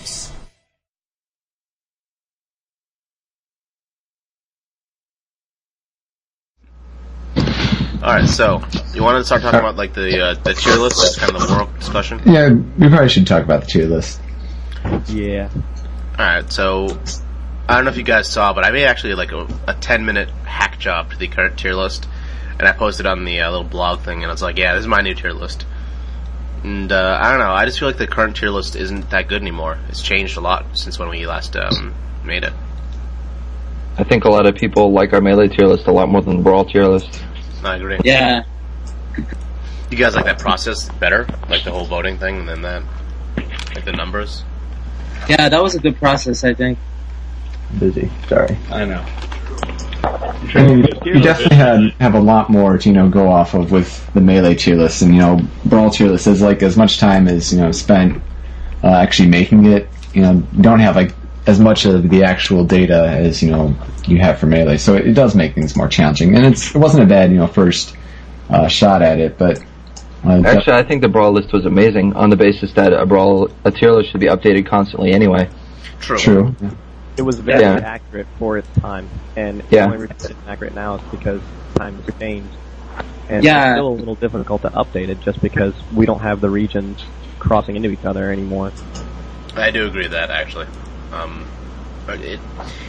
People don't realize that when they say, "Oh, this tier list is all wrong," and stuff that every different region would make a different tier list if we let them, and they don't seem to realize that when the regions come together to make a tier list, it's going to have to be like an average of them all. Yeah. Well, I think when people vote on it, they should try to focus on just looking outside what's happening outside of their own region. Yeah.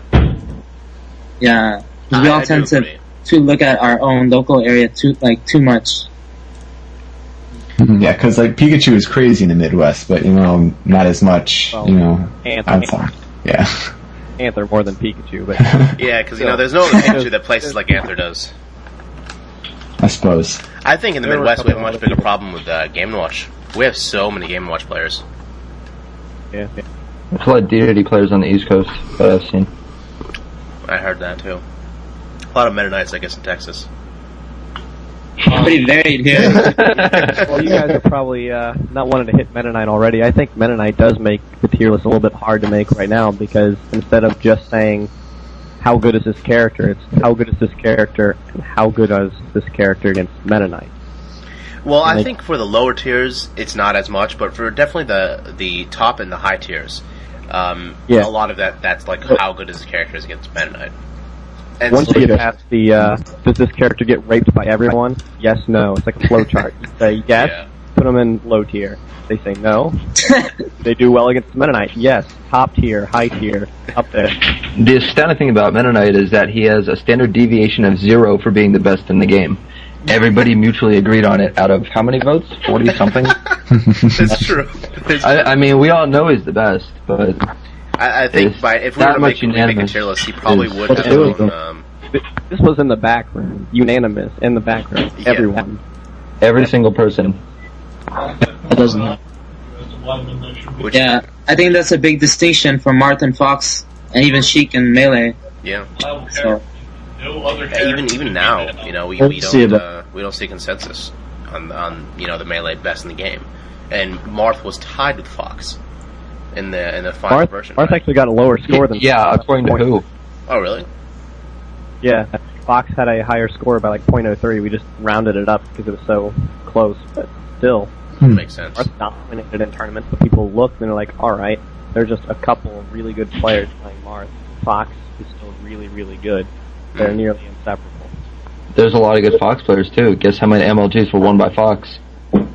0. I got 3 actually between 2005 and 2006. 2005. I got Chillin for MLG Philadelphia. I got Ken for MLG Atlanta, and the PC was half Fox, half Falco at the Vegas Championships. Speaking of half Fox, half something, question, how many Marth players won an MLG event, but used Fox in that MLG event? Probably, exactly, it was just the 3 I just listed, actually. It sounds like, yeah, because all those guys used Marth as well, I thought. Well, there's also Caveman who won Las Vegas in 2005, and he's Fox. Okay. Sometimes. Who does Cactuar use? He uses Fox and Marth. Really? Yeah, he's trying to pick up Falco and Roy, to my understanding. Roy, really? Roy. I like his laserless, shineless Fox, though. It's pretty good.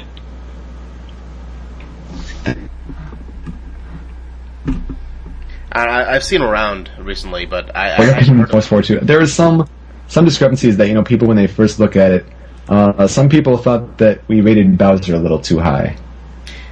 For the time, I think it was more than... I think it was good, actually. I say look at Kish Squared's tournament record. There were only a couple of Bowser players, like, ever, and they all did decent. Yeah. They didn't do amazing, but they did decent at worst. And I think that's suitable for Bowser. I agree. A lot of people also complain, think, oh, Wolf should be higher and stuff, but I'm not. People figured out roll, spot dodge to forward smash really fast, and yeah. Like, people start pressing B with Wolf and while standing in place. I'm like, man, this isn't working. So then they picked Metaknight and pressed B in place, and that that could definitely work. Yeah. That kind of skewed Wolf's placement because all the people that like pressing B a lot eventually kind of grafted over towards Metaknight. But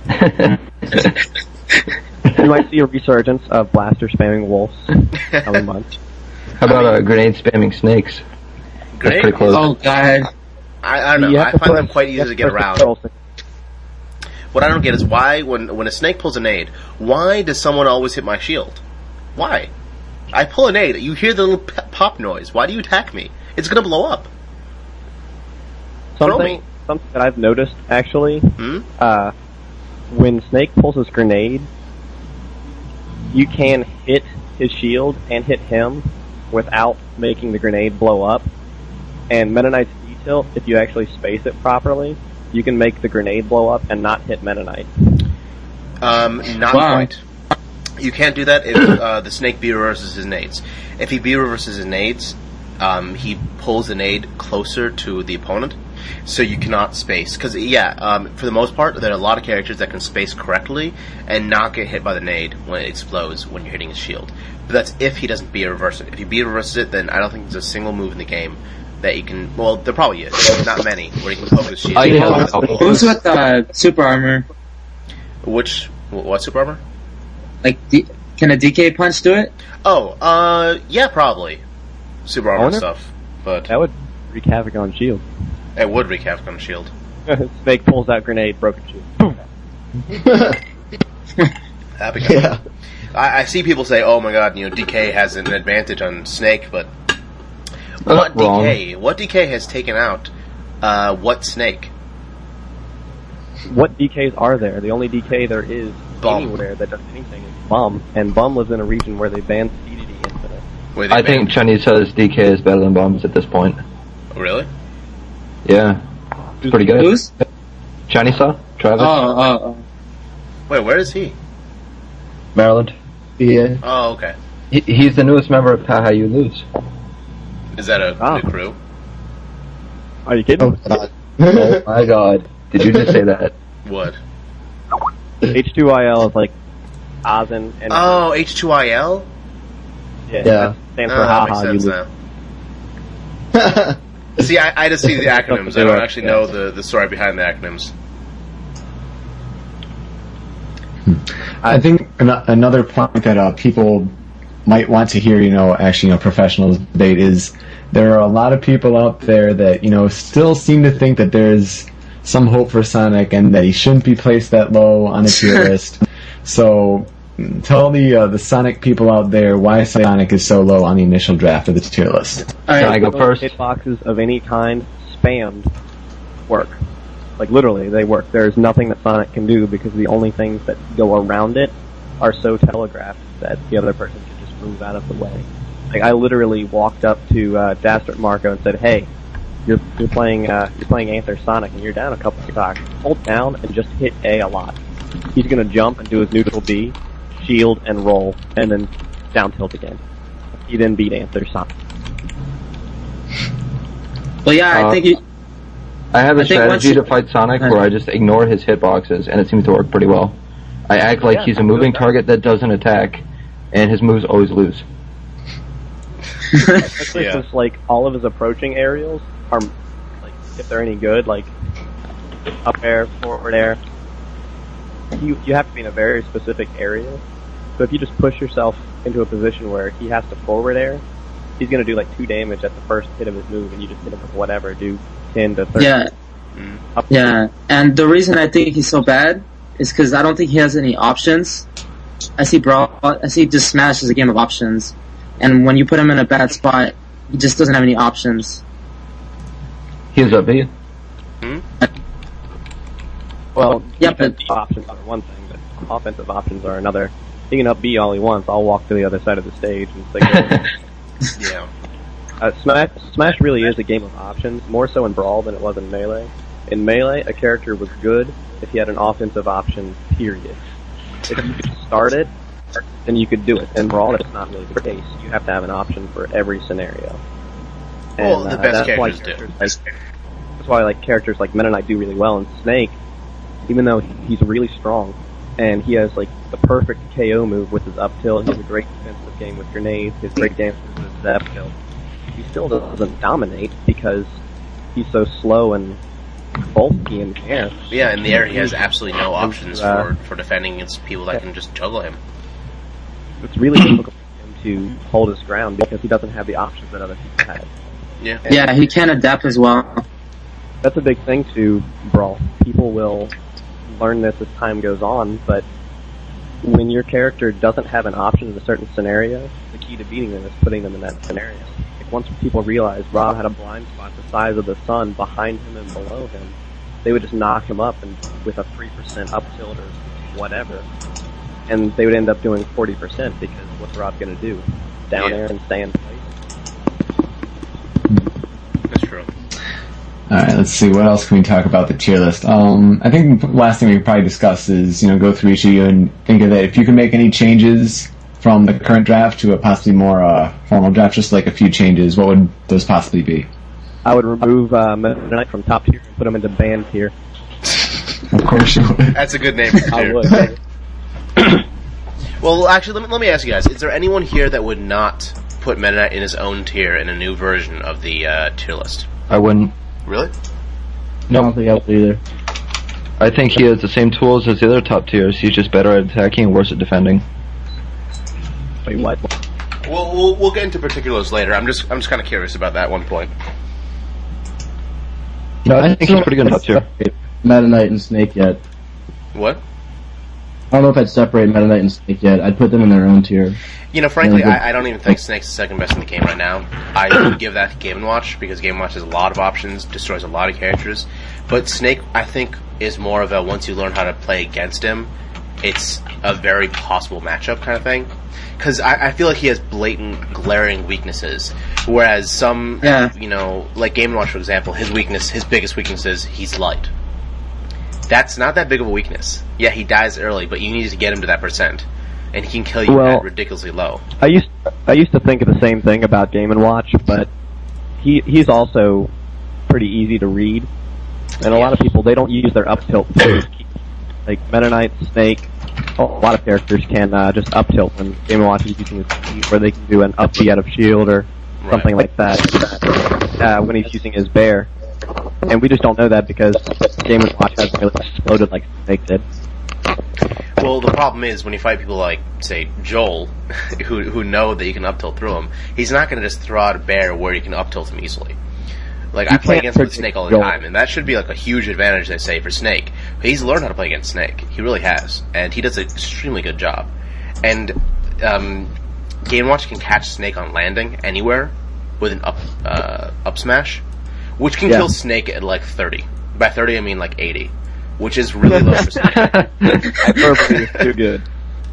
But you know what I mean? It's like, I don't know. I feel like it's not as bad as people say it is, and I just feel like Game & Watch has the potential to be really, really good. I would like to make a note here. The Meta Knight discussion as to like how good he is, pretty straightforward. And when you talk about any other character, it's a mystery, and people are like switching who goes where. Meta Knight's the only one that's universally thought of as different, as separate. Yeah, I agree. I mean, Falcon. A lot of people can't even agree on the second best character. Yeah. I think only a few people have dissented from Snake, though. Like, I'm one of the few that don't think Snake really deserves the second spot. But it seems like the vast majority. I agree with you. I think it's a tie between Snake, Game & Watch, and maybe even Falco. Oh, Falco, not Deity? Huh? Not Deity? Falco? Yeah, I actually think Falco's better than DDD. Really? I do too. I just think DDD's pure gay. But like because of blind picks, when you go into a match, you either beat DDD or you don't, and that's it. And that's not how matches should be decided. Yeah. I don't know. I think DDD forces you to play a lot different. I beat DDDs with Rob, and there's no way that should really happen when you look at the matchup. But I just have the what's he gonna do? Grab me? It's like, look, I have down throw and back air. What are your other moves? I don't know. But I don't know. I play against Lane. I don't know if you guys know him. He has a pretty good deity now, and my only character that I use that doesn't get utterly raped in the ass by deity is Diddy. So I do that matchup a lot, and I just feel like DDD is so freaking stupid. He can just spam back airs sometimes, and I can't, like, depending on the angle, I cannot recover. I just can't. Yeah. It's just too slow, and he keeps bearing. It's just too much bear.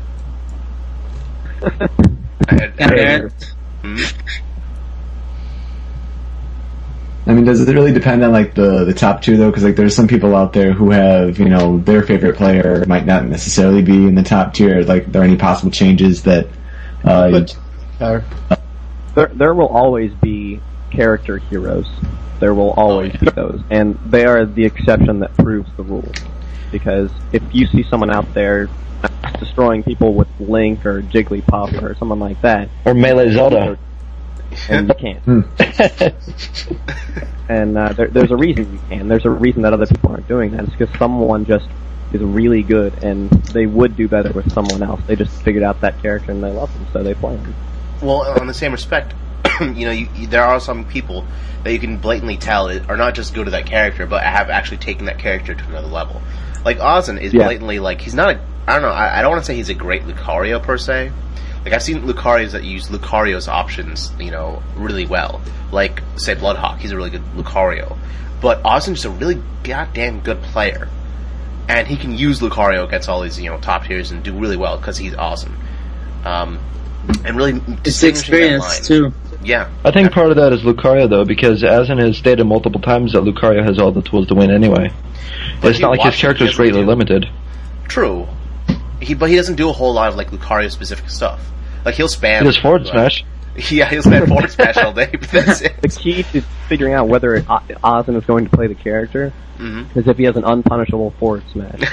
And you look on variations of forward smash. Look on YouTube for his Falco, and there were some matches where he was messing with Falco, and all he did was spaced forward smashes, pushed their shield far enough away where they couldn't grab. No Falco in the entire history of Melee ever did that consistently on purpose, and Ozin did when he first picked him up. Wow. It's ridiculous. Damn. So guys, I think Peach is high tier. I would have In to Brawl. agree. She's so good. I think she's either the last spot of high tier or the best spot of mid tier. I think she could definitely be the last spot of high tier right now.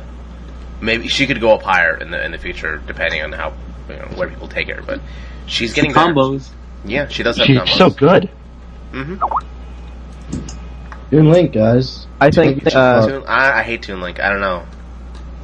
That Zier is just crazy. Who? The Zier. Oh, Zaire. Oh, really? Zier. Yeah. It's so small.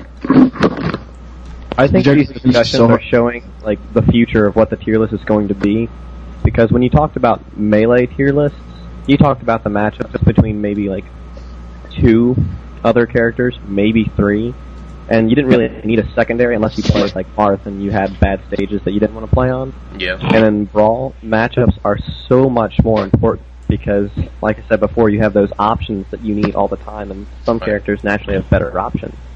Like Peach against DDD. I've seen a lot of really good posts about that, showing how to pressure DDD and how Peach can do well in that matchup. It wasn't Ozin the one that said that Peach was even with DD? Yeah. That's his counter pick for DDD. That's my counter pick for DDD. Really?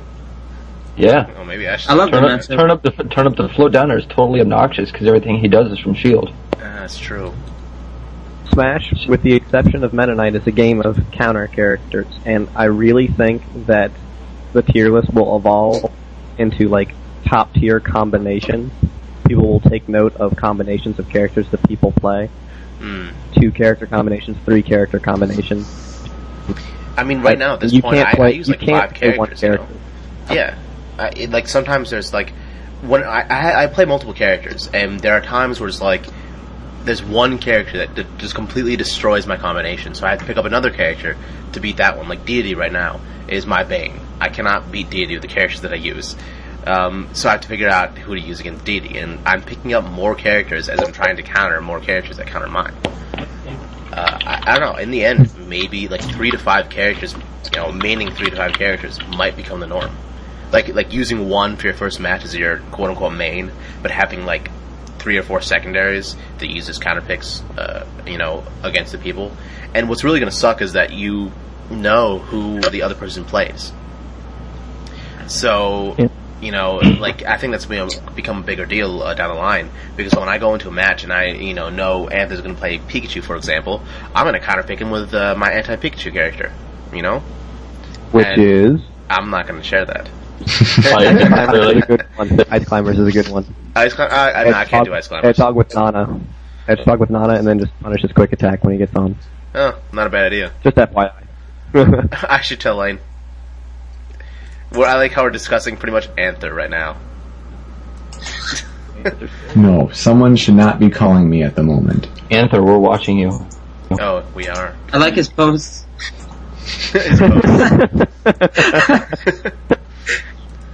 I do hope that he gets in with a new wave, but we'll see about that. Oh, question about the tier list before we move on. Yeah. What like lower tiered, not necessarily low tier, but just lower on the tier list character do you think is going to make a very large rise? Like, who do you think is a sleeper character? Peach? Peach is one. Peach. I like Mario. I don't know how far he'll go, but I think he's a lot better than we give him credit for right now. Mario's got some good gimp potential on some characters, and I really thought he was going to be the answer to Meta Knight just because he can jump off and cape like any of Meta Knight's recoveries, but it doesn't work. I think Captain Falcon is a sleeper character. No, I kind of agree. I kind of agree. Move anymore. You guys laugh. He's one of the most popularly played characters now. Somebody's going to kick ass with him. Well, my friend Chap is like he does really well with them, but I don't see him rising on the tier list. I see him rising from the bottom, absolute bottom spot, but not too much. Giving that the link. I don't know. Who do you think is going to take the absolute bottom spot at the end of Brawl? It's so hard. Maybe Ganondorf. Ivysaur. Ganon. Jigglypuff. Those characters are only going to get worse. Ivysaur. I don't know. I don't see anyone being the total Ivysaur's worst. so good. Ivysaur is terrible. He is so good. What are you talking Like, about? why does he even have attacks? It's not really like... Ivysaur is the best Pokemon trainer character, but the secret to using Ivysaur is to start with Squirtle, wait till Squirtle's at about 80%, then switch to Ivysaur, and then DI up and towards the stage, because then he can't be gimped. The game punishes you for playing Squirtle because he dies at 40 and you're stuck with Ivysaur. Well, I like Charizard the best. I think if Charizard is a standalone character, Charizard's the best Pokemon. Charizard is great. Yeah. If he was a lone character, Well, I would main him, no doubt about it. All I know is that Ivysaur does 70 damage by pressing B. Yeah, if you can't DI. Well, we were just saying that about Meta Knight too, weren't we? What? He does 70 damage with B if you can't DI. Well, I mean, a lot of characters, by a lot, I mean, like, Actually, it's like 18, Deity and but someone else. It's like 20 to 8. Whatever. Yeah, it's a surprising amount of damage for, his neutral B, because it's so hard to get out of, too. It's like 22 damage, something like that, isn't it? You're gonna make all the Meta Knight players switch to Ivysaur. That would be amazing. What will we do? They get knocked off the stage, and they'd be like, I don't know what this feeling is. I was off the stage, but I couldn't get back. What's going on? That's too good.